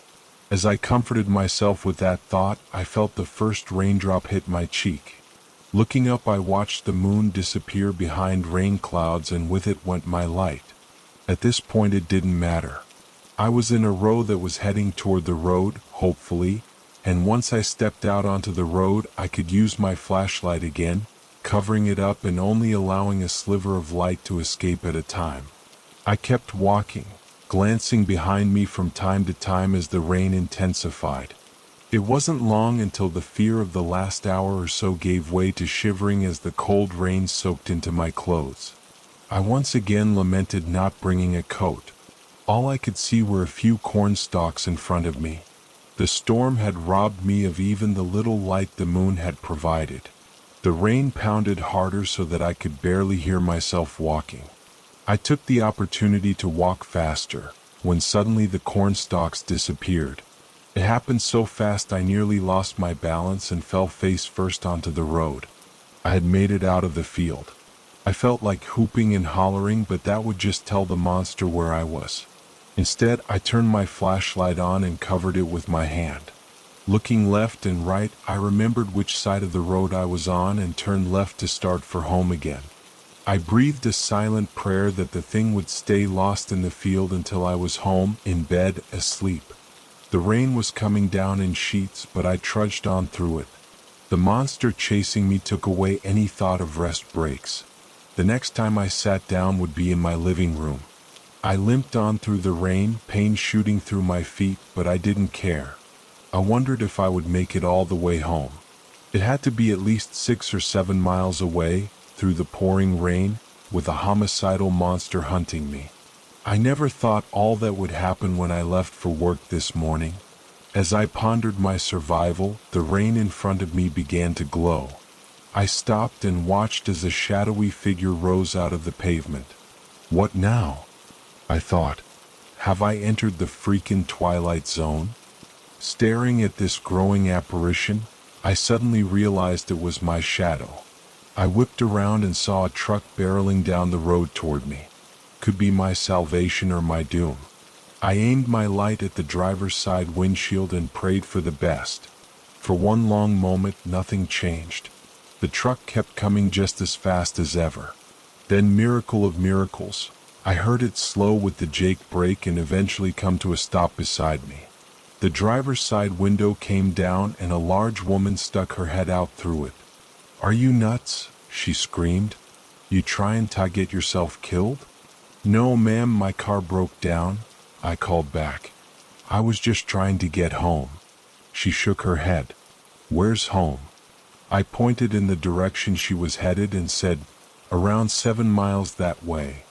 She looked at me as I stood in the pouring rain, and for an instant, I thought she would roll up her window and leave me standing there. Of all the terrors I dealt with tonight, that would be the worst. "All right, get in," she said, nodding toward the passenger side. I ran around and climbed up into the cab, profusely apologizing for getting her seat wet. "It's a company truck," she said. "It don't matter to me."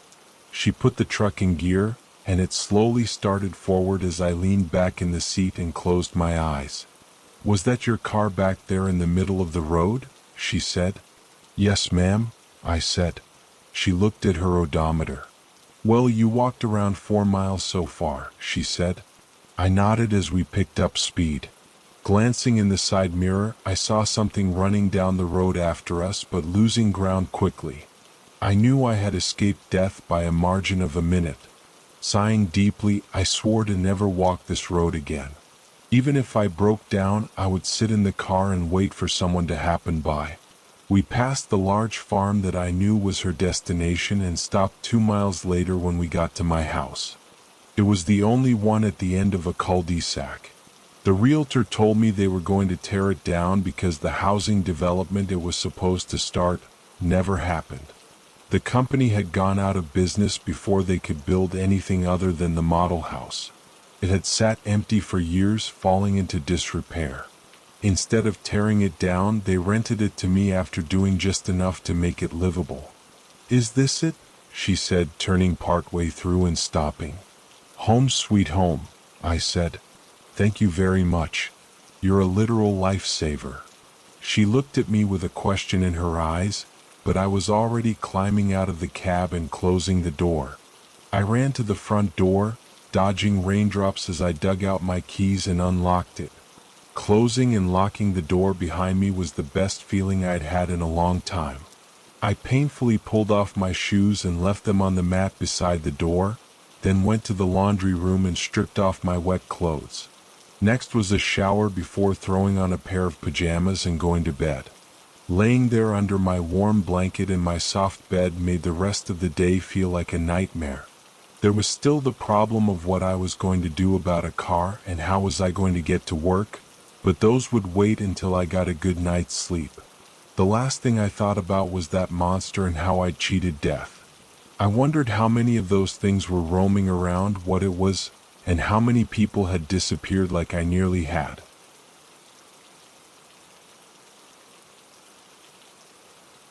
Probably the earliest memories I have of my life are story time. Dad would sit in his special seat in his room and I'd sit cross-legged on the floor.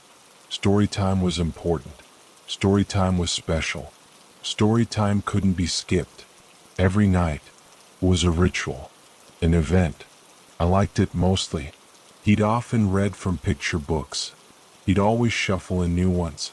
Stories about animals, leaves, gremlins, ghouls, talking clouds, all that good stuff. As a young kid, I didn't realize just how weird it was for him to have so many darn kids' books at his disposal. Anyways, there was one important rule that always came with his nightly storytelling. Whenever he shared a tale, I wasn't allowed to get distracted. In the earlier years, it felt like he was much more lax about this. If I yawned or dozed off, he was pretty forgiving. But if I interrupted him, saying I was hungry or bored or wanted to play video games, he'd shut me down quickly. He'd stare at me from his chair. An intense, angry glare. Then, with my full attention, he'd simply say, "What would the uninvited guest think about this?" Naturally, I didn't have a great answer to this question. At first, I assumed it was just an expression akin to saying it's raining cats and dogs. Some phrase that sounded like nonsense, but one that I'd understand when I was older. Either way, I ended up becoming a pretty good listener after months of this ritual, and started to really relish these moments with my dad. The stories themselves were boring, sure, but he'd always work hard to spice them up with great pacing and impassioned voice acting. It wasn't until I turned 9 that his storytime rules became much stricter. At this point, if I got itchy and looked down at my arm to scratch it, he'd snap his fingers, then glare. What would the uninvited guest think about this? If I noticed a snowfall happening outside, my eyes briefly darting to the window, it would be another snap of his fingers, another disapproving look, and another mention of uninvited visitors. I'd even learned to stare right at him, nodding intently at the appropriate story beats while my mind was off wandering about something else. Still, he'd somehow be able to catch it. Innocently, I brought this up to some of my close friends at school who found the whole thing, including the fact that he still reads stories to me nightly, even a bit weird. My curiosity flamed, and I brought it up to him at dinner one day. "Dad, why is story time so important?" He didn't look up to answer. Fork with mashed potatoes in one hand, that day's paper held out in front of him in the other. "It'll make you smarter. When you grow up, you'll be thankful about it." The answer didn't really quell my curiosity. I pressed on a bit more. "And you really need me to pay attention the whole time?" "Yes, without a doubt." Not a particularly detailed answer from the old man. If this paints a strange picture about my pops, I do want to make something very clear. He was a great dad. He was always there when I needed him, whether it was for help on my homework or as a shoulder to cry on for something my 9-year-old self thought was the end of the world. He was supportive with all my hobbies, dorky as they were, and never seemed interested in forcing a particular worldview on me. There were only two topics he was guarded about: talking about my mom, who died giving birth to me, and of course the stories. Once I hit 10, he ditched the picture books altogether. The next stories were all ones he came up with himself. They were interesting, to say the least. I can recall a few of them that left greater impressions on me for reasons I'll get into soon. The first was the story about the werewolf who should have known better. This werewolf had sharp teeth, sharp claws, and a big heart like all the werewolves that came before him. He'd heard all the tales about townsfolk crying foul about the wolves and blaming them for various ills, but he brushed them aside. This werewolf was an optimist. One fateful day, he climbed down the hill to finally greet the townsfolk, but they chased him out with pitchforks and rocks. He realized quickly, much as he wished it weren't the case, that things hadn't changed. His story would be the same as those of wolves from generations past. The second story was about a boy who would freeze up in terror whenever there was an earthquake. Rather than dropping under the table and covering his head as he was supposed to, he'd instead stop in place, unable to move an inch. Noticing this, his mother decided to calm him with a story. Earthquakes, big and small, she told him, were all caused by a friendly giant in the sky. Small rumbles meant the giant was exercising, and bigger quakes meant the giant was bouncing on a trampoline. The stories were silly, but they helped the boy find some relief, and soon he was able to consistently drop, cover, and hold, all while visualizing a fantastical picture in the sky. The most important story of the bunch was one he decided to save for a special night. At this point, I'd become the perfect listener. It was routine and instinct, and nothing could distract me, even as my dad's storytelling antics got stranger and stranger. He'd turn the TV on midway through a tale and start slowly lifting the volume. He'd walk around the room as he spoke, bouncing a ball against the wall with increasing force. And, strangest of all, he'd sometimes bring large stuffed animals into the room that he would hide behind as he told the story. I barely slipped up. Sometimes the face of a particular stuffed animal would pop out to me, or my eyes would be drawn to follow the movement of the ball he was bouncing. He'd always catch me. He'd always notice. He'd always say the line. What would the uninvited guests think about this? Finally, I asked him, "Who are the uninvited guests?" He broke into a big smile. It stretched across his face with an unsettling curve like a caterpillar, like his cheeks were being pulled. Then he shook his head. "There's still time," he said, and there was indeed. The night of the party wasn't for a few weeks. When it finally rolled around, it was a sight to behold. I never knew my dad had so many friends. They were all laughing, friendly, mingling, shaking hands, looking at the pictures around our house, eating. A gathering of sophisticated-seeming adults. None of them paid much attention to me at first. I assumed this event wasn't a big deal. Dad had mentioned briefly that some folks might come over to our house in the near future. I still remember the look on his face when they arrived. It was an expression I'd never seen him wear before. He tensed up, a half smile on one side of his face. His eyes looked like they were welling up with tears as he squinted. I never quite knew what it meant. After dinner, the guests all started breaking off into some strange behavior. A few of them were staring up at the ceiling in our living room, spinning ever so slightly in places they did. I saw a group of 5 or so just standing in the bathroom, not really doing anything. One of the guests, a gentleman in a fine suit, started climbing up the stairs on all 4s. When he got to the top, he'd walk back down to the bottom and then start again. A few others followed him. It didn't dawn on me that something was wrong until I saw one of the stranger's smiles dripping blood. I thought my brain was making things up, but then someone down the hall looked at me and waved with a similar tinged smile, red droplets flicking down from her teeth. I saw it more and more upon the guests and cried for my dad. He found me, grabbed my hand, and pulled me into his room. It started. I heard him mutter to himself in a whisper. He shut the doors behind him and barricaded the entrance as I continued crying. "It's story time, all right?" he said. I was rattled beyond belief, but the words brought me a light comfort. He sat in his special chair, the one he always sat in. Then he told me the story about Patrick Bear and the uninvited guests. I tried my best to listen intently. On one special day, Patrick found out that he was throwing a party. That was news to him. I felt a force pushing against the door. The guests rolled in one by one, more than he could have ever imagined. They were already inside. They spilled into the room, wandering. I averted eye contact with them. My dad shot me a knowing, mindful look. I was doing what he wanted. They had big hats and big ties and fancy shoes, but Patrick Bear didn't care. A clutter of strangers gathered behind my dad's seat.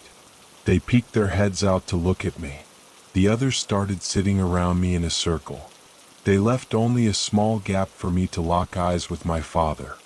Through my blurry peripheral vision, I could sense all of their eyes were fixed on me. Patrick just wanted his alone time, so fancy friends didn't mean much to him. The whispers of the strangers were the hardest part. "Look here, do you want to have a staring contest? Look away for just one SEC," they all said in different variations. The guest stayed longer than he would have liked. The bloodied smile of a stranger crept up right in front of me. I kept my dad's gaze with the 2-inch gap to the stranger's left that had been afforded me. But eventually I saw my dad's neck slowly twist. His eyes had averted from me. They looked upwards now, towards a woman that was hovering in front of him. I heard cracks and snaps. The strange, caterpillar smile returned to his face as his cheeks pulled in opposite directions. Blood pooled from his mouth. He briefly looked at me again, now with an apologetic gaze. "I'm sorry, my sweet one, I had to look at your mother." His face and neck contorted in ways that didn't even make sense, but he was able to slip out one final line. Something in my gut knew that closing my eyes wasn't the answer. I was covered by the strangers, but still I somehow looked ahead. Somehow they were a blur. I couldn't look away from them, but my attention wasn't with them. It was with the story. But eventually they all went home.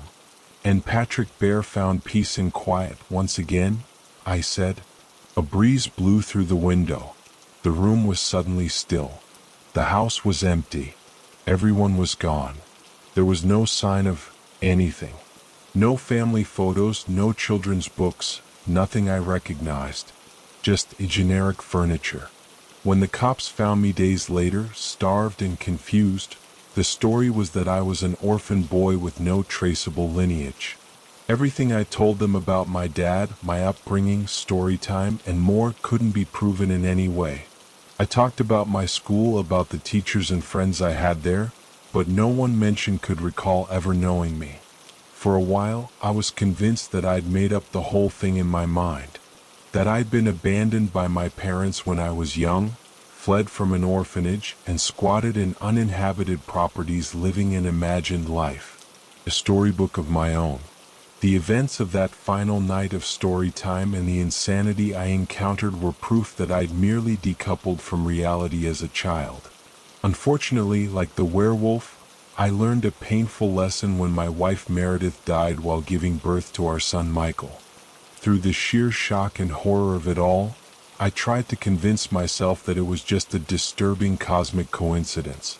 But then a package from nowhere arrived at my front door a few weeks after her passing. It was a fully illustrated storybook. It was called Michael Bear and the Uninvited Guest. On the first page, in the inner lining of the book, there was a note scribbled in it. Read, "We can't wait for the party. We'll bring all our friends. Love, Meredith, Mom and Dad." I can't say for certain when the party will be, but if history is anything to go on, the uninvited guests will show up around my son's 10th birthday. And so, to prepare, we do story time every night. After all, it's important, special. It can't be skipped. It's a ritual, an event. And every time he complains about it, I give him the reminder. What would the uninvited guests think about this?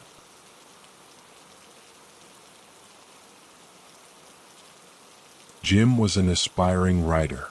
He often told me that every great storyteller opens with a setup and closes with a punchline. Well, I'm not a writer, so don't expect big things from me.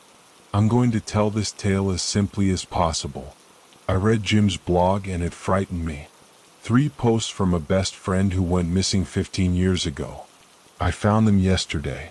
It was the anniversary of his disappearance, which seemed like the perfect day on which to nostalgically peruse our old conversations. He used to send me flurries of memes and hyperlinks. I didn't always read every message, and somehow I managed to overlook something essential from 2009. A link lost within Jim's final manic influx of messages. His private blog. Entry 1E July 6, 2009. I just saw my next-door neighbor kill his wife. That shouldn't excite me, should it? But it does, and I'll tell you why. Miss Benson frequently says that I'm a talented writer. But what use is a bright spark never seen? I need to make a mark on this fast-moving, forgetful world. And writers are remembered for stories, not words. Now, I'm only 17 years old. I haven't lived, so I haven't had stories to tell. But I've written. Written prolifically. Written until my eyes and hands have hurt. I know how to write.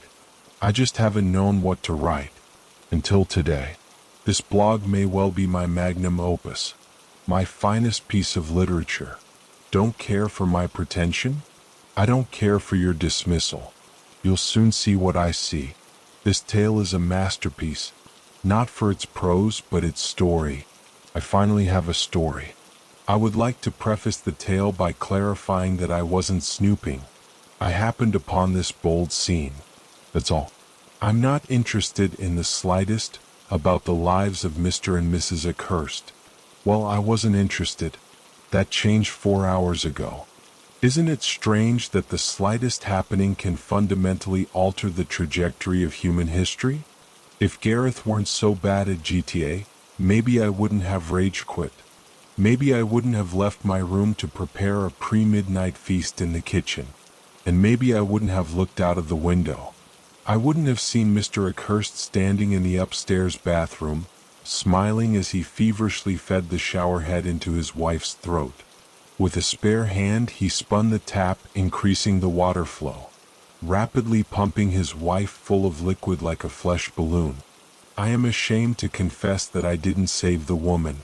I could have done so, at any moment, but I didn't. Fear may have driven me into cowardice, perhaps, may have frozen me. By the time I woke from that terrible trance, it was all over. Mr. Accursed sighed, unburdening himself of the tense knot in his stomach, before basking in his awful triumph. The imposing man reeled in the shower hose, removing the blood-stained shower head from his wife's throat.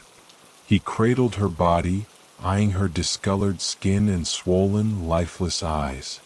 Then the spent man dragged her ragdoll form out of the room. It would have been responsible to immediately call the police. I wasn't frozen after all. I could have moved. I could have picked up my phone and dialed 999. But if I'd done that, my story would have ended there. Mr. Accursed story would have ended there. And I never would have become a writer. Not in the truest sense of the word. Not in any way that would cement my legacy, which is the only thing that matters at the end of the day. I did not alert the authorities, and I won't until I visited the house. I felt a little sick after reading that initial post. I thought back to 2009, remembering the unfortunate passing of Mrs. Accursed. Remembering the ambulance that arrived in the night, stirring everybody in the neighborhood. But I wasn't aware of Jim's involvement in the night's horrible events, and I've barely begun to tell you about all of the awfulness that happened. The first unsettling thing worth mentioning is that the ambulance arrived on July 8th, but Jim's initial post was on July 6th. I'm reading the old conversation with my friend as I speak. July 8th. That was when we messaged each other about the ruckus on our street. Mrs. Accursed was definitely found on that date, which means Jim knew of her murder 2 days before anyone else. And there was more horror to come. Horror that he never thought to tell me in person. He never even asked whether I read the private blog. After reading the other entry to July 7th, 2009, it is 3 in the morning. For hours after I first locked eyes with the maniacal man in the window across the road. It feels as if it has been an age since I uploaded the last post. I keep thinking about Gareth. Are you reading this, friend? How long has passed? You're sleeping soundly in your bed right now, no doubt. Possibly ignoring my messages as usual. You're only a 5-minute walk away from this nightmare. 5 minutes. Sneaking out of the house without detection was no impressive feat, not really. I didn't even bother to cover my tracks. Mom and Dad are absent even when they're home. I know my friends pity me. Pity my loveless makers. But I wouldn't have it any other way. I would have never forgiven those monsters if they'd stopped me from crossing the road, entering the accursed house, allowing my greatest story to unfold. As I approached the accursed residence, I noticed that there were no lights in the property. My heart raced a little as I considered the possibility that Mr. Accursed had spotted me peeping, but I stilled myself. I knew that Mr. Accursed hadn't looked over at the property, hadn't seen me watching from the kitchen. I decided that he must have turned off the lights to clean up without detection. He possibly realized that he'd been foolish for not drawing the curtains, not turning off the lights in the first place. Perhaps he'd struck his wife in a fit of passion, hadn't taken the time to properly plan his kill. Alternatively, I considered that he may have been sleeping soundly. He may have felt absolutely nothing about what he's done, may have been sleeping like a baby. I sailed around the edge of the property, moving on nimble feet with a gleeful grin on my face, gleefully anticipating my moment of heroism. I should clarify. There was nothing about the night's events to be celebrated. I was simply dreaming sweet dreams of capturing Mr. Accursed, becoming known as the courageous young man who'd brought a killer to justice. A vigilante with not only a story to tell, but the capacity to tell it well. I was relieved to find that the side door already had a shattered window. There was no need to find a stealthy route of entry. No need to worry about being detected. I slid the door open, towed a heavy rock off the mat, and entered the lightless home. Fear gripped me as I heard panicked movement upstairs, creaking floorboards and a muffled voice. The patter of frantic footsteps traveled along the upstairs corridor, and then came the descending thuds of stairs groaning under the weight of the homeowner. Mr. Accursed, I called. It's over. The monster and I met in the dark entryway of his home. He eyed me fearfully, wondering why he'd been disturbed. Wondering why the intruder was a 17-year-old boy, no doubt.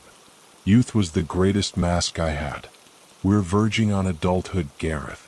People will stop giving us leeway sooner or later. Jim? The man cried. What are you doing in my house? I did not falter for a moment. Couldn't afford to falter when faced with a man taller and stronger than me. I had to focus on the plan. Had to beat him with the strength of my mind, not my body. I would walk out of that cursed graveyard with his decapitated head in my hands if necessary. The upstairs tap was running. I remember that.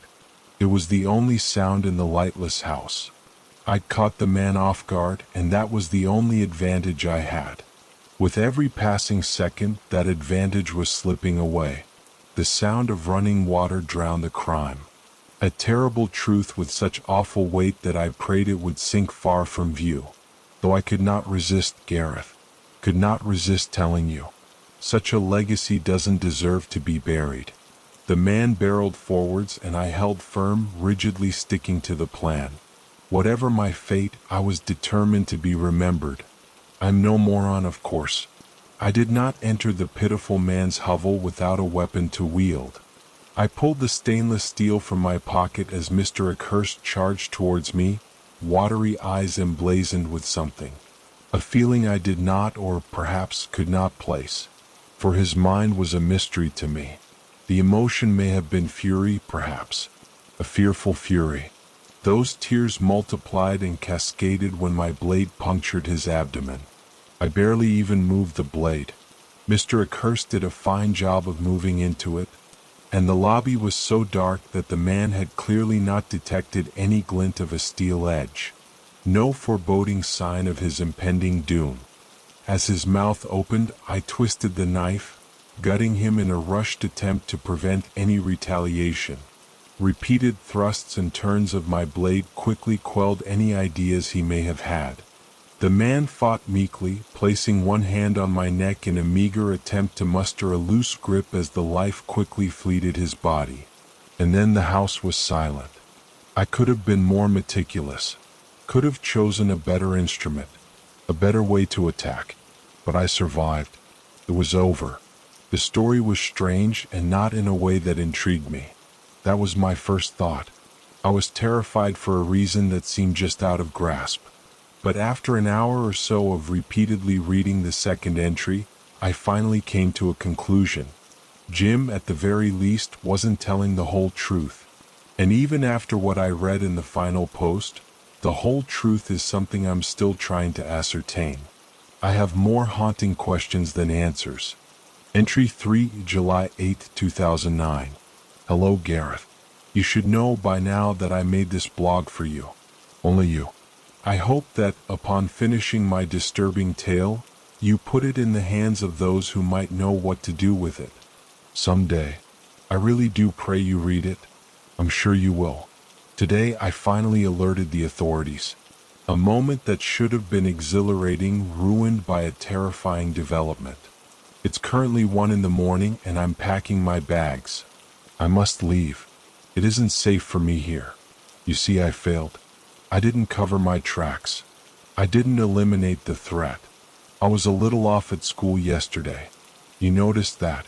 You may be awful at responding to messages, but you're a good friend, Gareth. A very good friend. I've always known that. And it's why I'll never forget you. I do wish I could stay. Wish I could explain everything. But he's here. That's my fault. I was incredibly sloppy, and my heroic antics may have all been for naught. The man's brother visited. I came home from school, preparing to finally alert the police and tell them my brave story. But then I saw it. The car on the driveway. A blue Porsche that I didn't recognize. I immediately panicked, of course, because I hadn't finished the cleanup, and the scene in the house didn't exactly paint me in a favorable light. I rushed across the road. Had to be quick.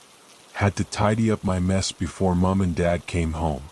I beelined towards the side door, which was still a broken mess, swinging in the breeze. And there was a wailing voice emanating from the main hallway. I know. Why did I leave the body there in the early hours of yesterday morning? Well, I was interrupted. Don't think less of me for my stupidity, Gareth. Please, I was meticulous in every other regard. The Ackhursts didn't have friends or visitors. I thought it'd be safe to leave them there until the following evening. It was a foolish decision, but that doesn't make me a foolish man. I realized upon entering the home that I had very few options. Few reasonable options, I mean. What could I have done? Killed Mr. Ackhurst's brother too? He was an innocent man. That wouldn't have painted me in a heroic light, and I accepted that as his eyes met mine. That was when I realized I had to run. I'm on the road as I type Gareth, jotting down my final thoughts, the conclusion to my frustratingly brief tale. I had hoped for a satisfying conclusion, but life sought to rewrite my story. How rude of it. The authorities have been notified, but I won't be there to tell the tale in person. Still, a hero does not act for glory. A hero is altruistic. That is how legacies are formed, right? And my legacy, whatever it may be, shall be eternal. You may think very little of those 3 posts. Without any context, I suppose the only horror to be gleaned from Jim's writings would be the deaths of Mr. and Mrs. Ackhurst. But I think, even without context, that you likely feel what I feel. Something doesn't add up. You'd be right. Terror worked its way into my gut as I processed everything I'd read, comparing it with the events that I remembered from my childhood. The bodies of Jeffrey Ackhurst and Patricia Ackhurst were found in their home on July 8, 2009. Town gossip, thanks to a few blabbermouth police officers, brought the finer details to light. Jeffrey's corpse was found in the entryway as Jim had claimed. Patricia's corpse was found in the bathroom, also as he claimed. However, there is another piece of information worth noting. I thought it better for you to read Jim's 3 posts first. The police have always suspected Jeffrey's brother, Rudy Ackhurst, to be the killer of the couple. And what led them to this working explanation? Jeffrey's time of death was estimated to be an hour before Patricia's time of death. I kept thinking about that as I read Jim's disjointed account of events. Thought about how it didn't make sense that my friend would have been able to describe how Jeffrey felt whilst killing his wife. Thought, more importantly, about how it didn't make sense that Jim would have been able to see Mr. Ackhurst kill Mrs. Ackhurst. Jim was telling the truth in his second entry. He did kill Mr. Ackhurst. I have no doubt about that.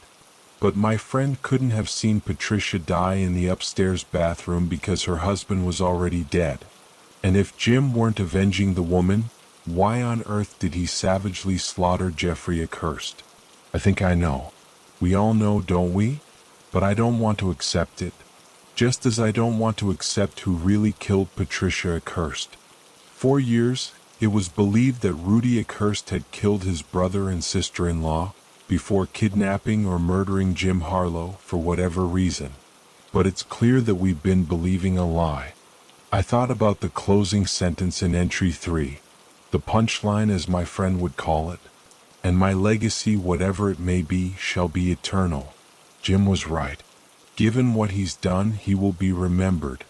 I gave this evidence to the police and they've reopened the case.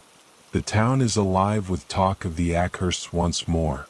I thought that telling the authorities would have put an end to this nightmare, other than the thoughts which plague my mind, but I saw something this morning. A figure watching me from a local bus stop. One who looked to my eyes like an older version of Jim Harlow. That could have been paranoia, but something terrifying confirmed it this evening. Something that prompted me to make this post. A handwritten note through my letterbox. It isn't kind to fib, Gareth. Shall I write your story, dear friend? Pen your closing chapter in a way that nobody will doubt? The more I think about my old childhood friend, the more I remember the oddities I overlooked for years, amplifying the quakes in my chest. I keep imagining awful scenarios. Jim slinking into my home, returning to silence me. And given the man's creativity, I am haunted by the prospect of him fabricating a wonderful tale about my untimely end, one that would serve his legacy.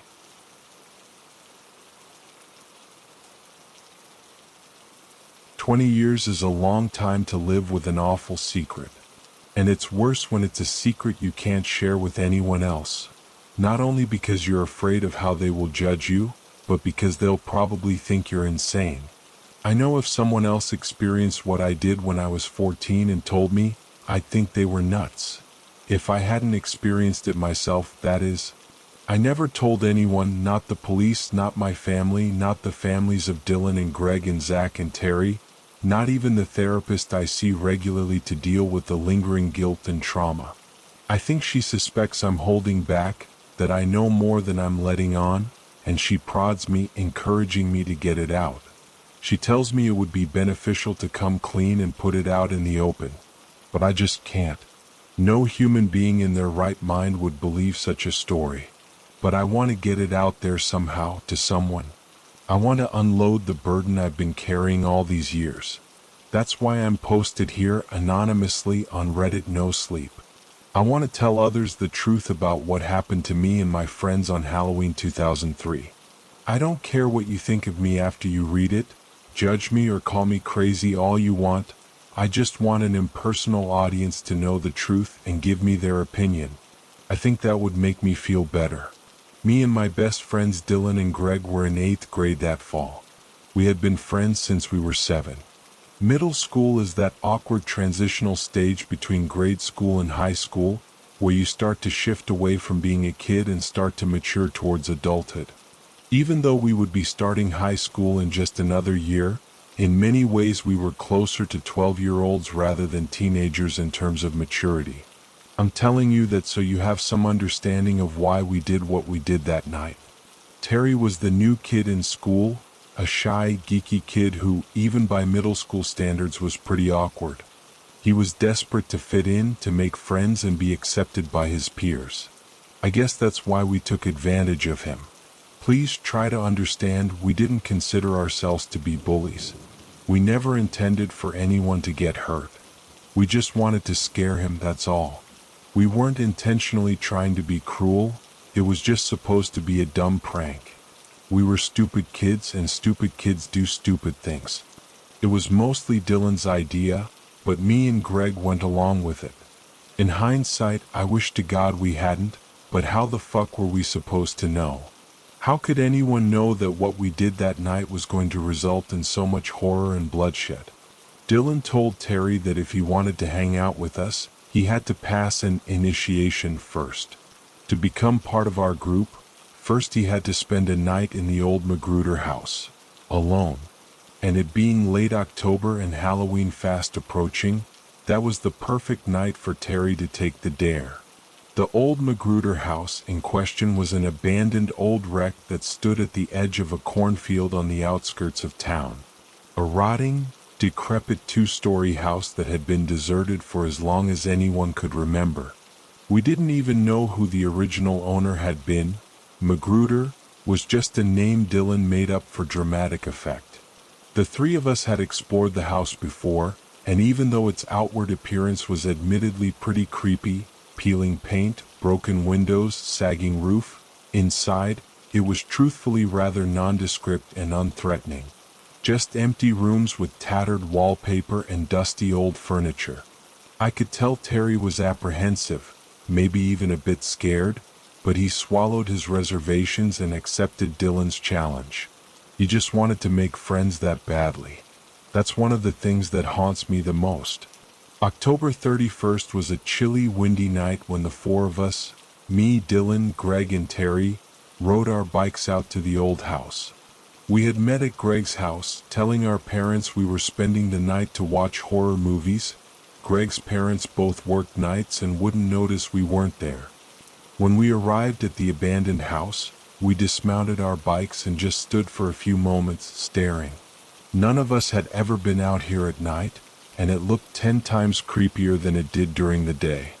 The decayed facade almost resembled a face, the dark windows empty eye sockets, the front doorway a gaping black mouth. A cold autumn breeze rustled through the bare trees that surrounded the house, rattling their skeletal branches. I shivered and pulled up the zipper on my jacket. I glanced at Terry and saw him gulp nervously as he took in the sight. He was trembling slightly, and not just from the breeze. He was scared. We hadn't even entered yet, and the poor kid already looked like he was about to jump out of his skin. I felt a flash of guilt because I knew what Dylan had planned. Dylan took off the backpack he had brought along, rummaged inside, and brought out 3 flashlights and a battery-powered lantern. He kept the latter for himself and passed out the former to me, Greg, and Terry. Without a word, he gestured for us to follow him, then started towards the house. I exchanged a slightly uneasy glance with Greg. I think he was also feeling bad, knowing what we had in store for Terry. Then we went after Dylan, Terry trailing hesitantly behind us. Dylan stepped through the doorway. The front door itself was long gone, either removed from its hinges ages ago or simply rotted away with the passage of time, and disappeared from view, but we could see the glow of his lantern inside. Me and Greg paused for a second just outside the doorway, Terry behind us. We exchanged another nervous look, then passed through the threshold into the abandoned house. Dylan was standing in the middle of what had once been the living room, waiting for us, lantern in hand. Me, Greg, and Terry looked around the place, shining our flashlights around. There was a huge stone fireplace in the room, some old, splintered chairs, and the remains of what had probably once been a sofa or a couch but was now only a heap of crumbling termite-eaten wood and rotted, mildewed upholstery. Apart from a thick coating of dust and a heap of dried leaves that had blown in through the front door, the living room was empty. Dylan sat down on the floor and motioned for us to do the same. We did, sitting in a semicircle like kids at a campfire gathered to hear a ghost story, which was exactly what happened next. Dylan proceeded to tell us the lurid, blood-curdling history of the house and its prior residents, the Magruder's. According to Dylan, back in the 1950s the house had been owned by a widowed old man named Magruder, who lived there with his adult daughter. Magruder was a recluse who was seldom seen, only coming into town once a month to buy supplies. He was rumored to be an evil man who cruelly mistreated his daughter, who he never allowed to leave the house. Because he never attended church, there were even rumors he was a devil worshipper and practiced satanic rites. Several young children disappeared from the town. They suspected Magruder was somehow responsible, but with no evidence they couldn't arrest him. After a while, people noticed that Magruder hadn't made his regular once-a-month trip to the general store to stock up on groceries. In fact, no one in town had seen Magruder in well over a month. A group of townspeople went to his house to investigate. There they made a gruesome discovery. Old man Magruder and his daughter were both dead, their bodies torn to pieces and scattered throughout the house. The sheriff later said it looked like they had been torn apart by wild animals. Their bodies were covered with claw marks, and they had been partially eaten. Supposedly, when they went down into the basement, they had found a pentagram drawn on the floor with blood, old witchcraft books, and a pile of charred bones belonging to the missing children.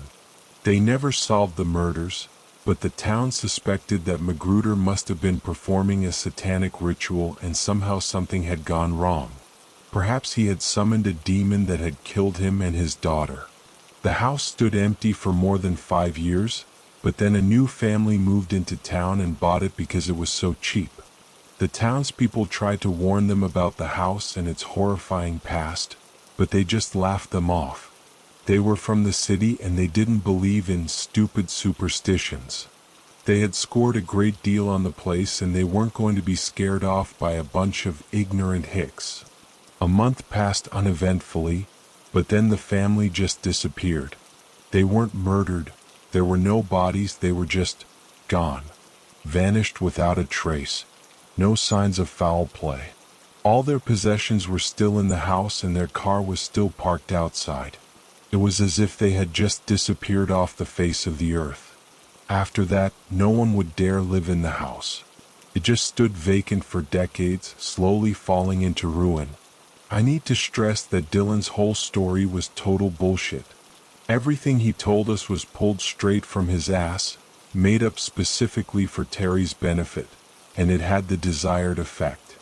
As Dylan told his story, Terry's eyes got wider and wider with fearful wonder and dread. He bought it hook, line, and sinker. Poor guy was just too trusting. Me and Greg both knew Dylan's story was fake, but we played along, pretending to be equally freaked out. Dylan fell silent, a grim, thoughtful look on his face. He glanced at his watch and announced that it was 20 minutes till midnight. He handed Terry his lantern and told him he had to remain inside the house until dawn, by himself.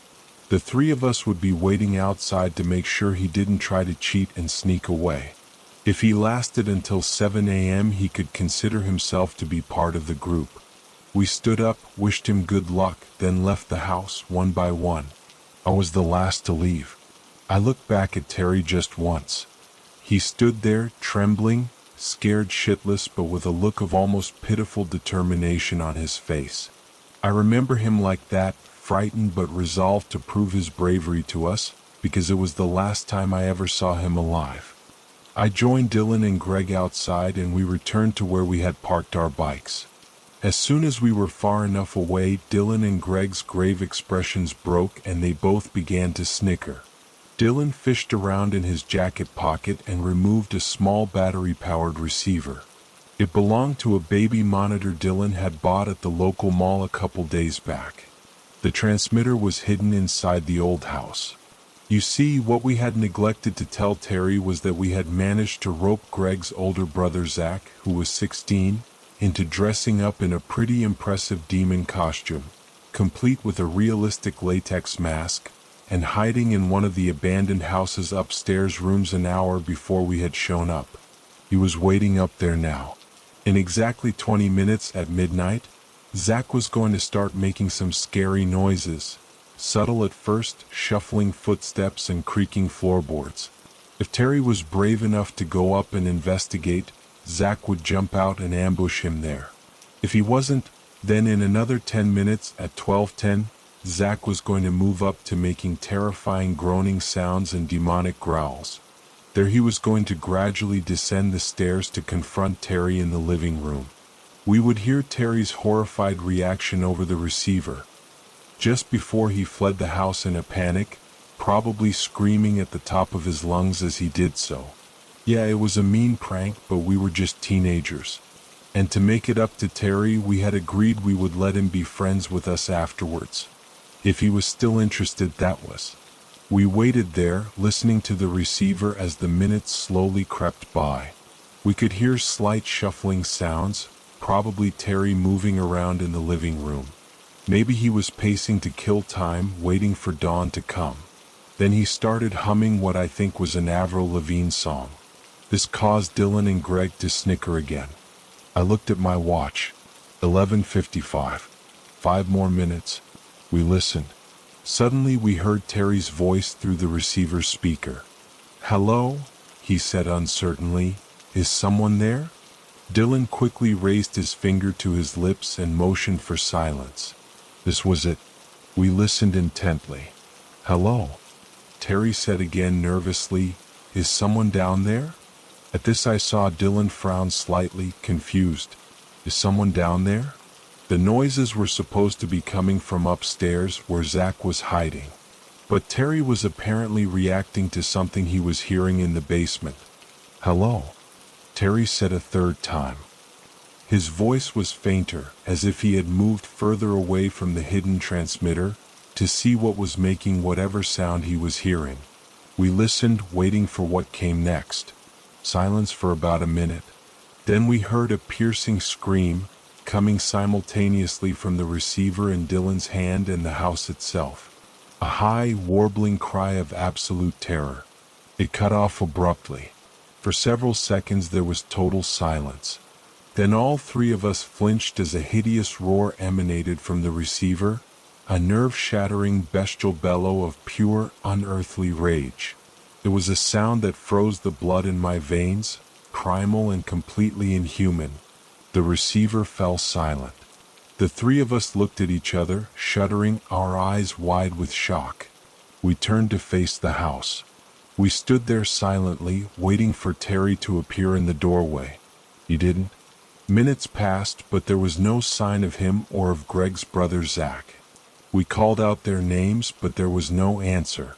Dread seized my heart with a cold, clutching hand. Dread and fear.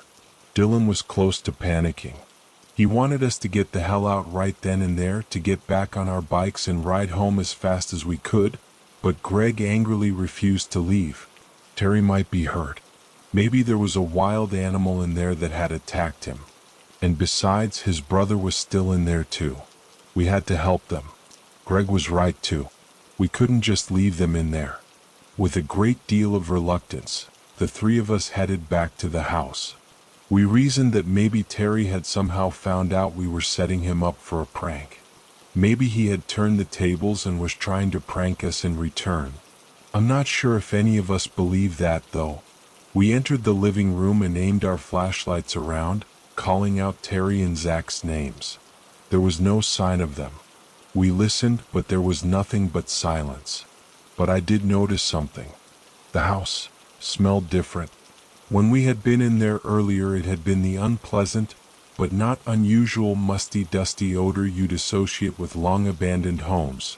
A combination of dry rot, mildew, mold, and the dank smell of decaying wood. Those smells were still there, but now they'd been overlaid with an entirely different smell. Something that was hard to describe. The rank, feral odor, organic and savage, of something alive. It was like something you'd smell in a zoo. The smell of a predator's den. And the air felt different too. It felt heavier and oppressive. There was something here that didn't belong here. I had never been more terrified in my life as I was right then. Every nerve in my body was screaming at me to retreat, to flee. I might have done so in another few seconds, but then Dylan called out, "Hey, what's that?" Me and Greg looked over. He was staring through the kitchen doorway, shining his light at something on the floor. We joined him and saw what the beam of his flashlight was focused upon. On the cracked, grimy, ancient linoleum was the lantern Dylan had given to Terry. It was lying on its side, smashed to pieces. A few feet beyond it, at the other end of the kitchen, stood a black, gaping square of blackness. A doorway. A doorway leading to the basement. I think all three of us were getting ready to bolt, when a voice spoke from the darkness beyond the basement door. "Please, please help me." It was Terry's voice, pleading in a weak, painful groan. "Please help me. I'm hurt and I can't see. It's dark down here." "Terry?" Dylan stammered. "What happened to you, man?" "There was a monster. It attacked me. I fell down the stairs. I think I broke my leg. Please, guys, help me." In spite of my horror and dismay, I felt a small measure of relief. I began to understand what must have happened. Zach had surprised Terry in his costume, and Terry had panicked and gone the wrong way trying to flee from the house. He had run into the kitchen instead of going out the front door and fallen down the basement stairs. Zach must have panicked himself when he realized what had happened and had slipped out through the rear of the house. "Shit," Dylan whispered to me and Greg. "We're in trouble." Then he called down to Terry, "Okay, hang on, man, we're coming down to get you." Dylan pointed his flashlight down into the basement and began to descend the stairs, Greg right behind him. I started to follow them, but then I spotted something. An old refrigerator stood beside the basement door. The refrigerator door was slightly ajar, and something was leaking out of it, dripping steadily into a growing red puddle on the floor. Feeling suddenly very cold, my heart beginning to beat faster, I stepped closer, aiming my light on the red puddle below the refrigerator. Distantly, I heard Dylan's voice from down below. They must have reached the bottom of the basement stairs. Where the hell is he? Seemingly in slow motion, I reached out a numb hand and grasped the refrigerator's handle, pulling the door all the way open. "Terry." Greg's voice called out from the basement. "Where are you?" Terry's mutilated, blood-splattered corpse was crammed grotesquely inside the refrigerator. His glazed eyes seemed to stare dully at me, accusingly. "Terry?" Dylan called out doubtfully. I lunged at the basement door, shouting down at my friends, "Dylan, Greg, get out. Get out of there now. It's not Terry." IT. Before I could finish, I heard 3 piercing screams in quick succession. The first 2 short, the third longer. The first scream might have been of shock, the second was probably of terror, but the third, protracted scream was unquestionably one of agony. "Dylan." Dylan's dying, agonized scream died to silence, but Greg quickly picked up the chorus, screaming my name, screaming for help.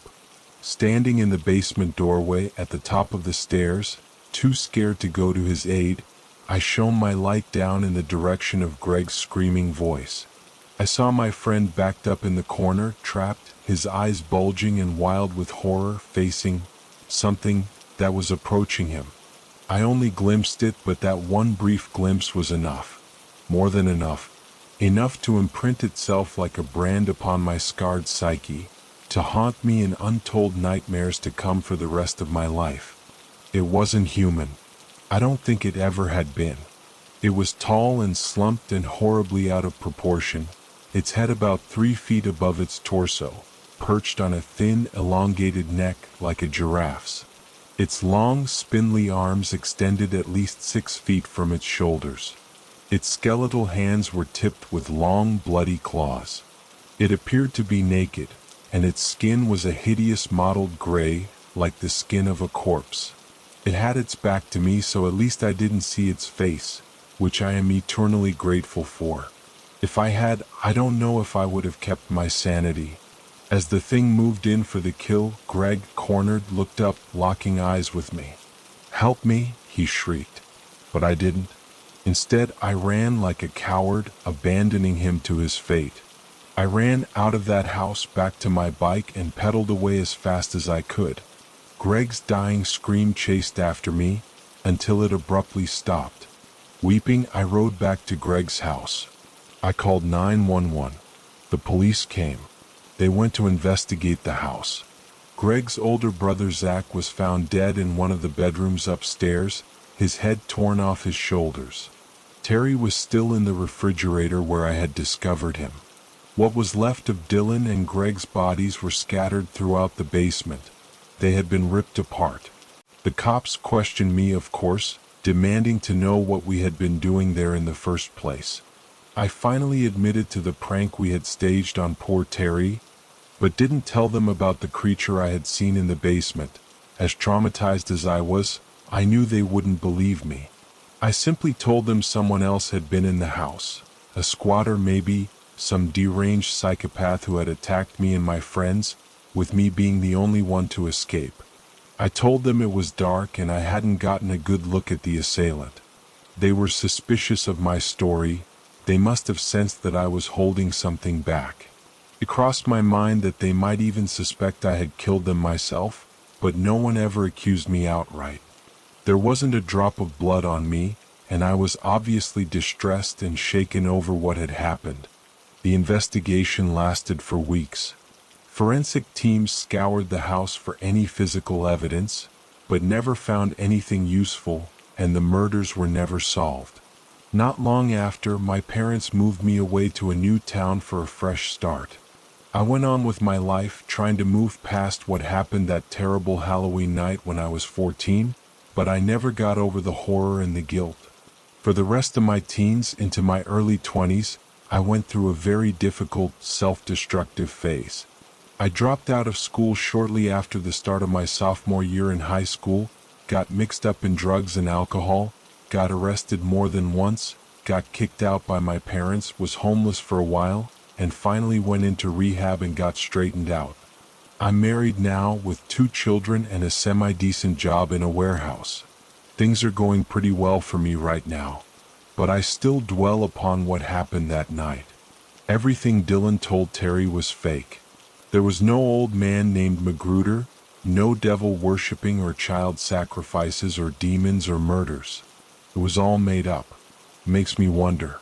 I think about the power of suggestion, the placebo effect. The story Dylan told wasn't real, but I could tell Terry believed it. Maybe belief was the key.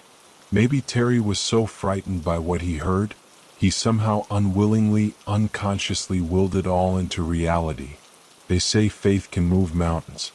Maybe that's true, but maybe it also means fear can give nightmares flesh. Maybe all the monsters we were all scared of when we were kids were more real than we thought they were. I've been thinking about that a lot more lately, especially after what I heard on the news a few days ago. You see, that old abandoned house isn't there anymore. About 10 years ago, a developer bought up all that land and built an apartment complex there. The police are investigating a brutal mass murder. The residents of the 3 lower units were all killed during the night, massacred. They have no leads. The police can't even figure out how the killer gained entry. All 3 apartments were locked from the inside. I think whatever horror we accidentally conjured that Halloween night 20 years ago is still there.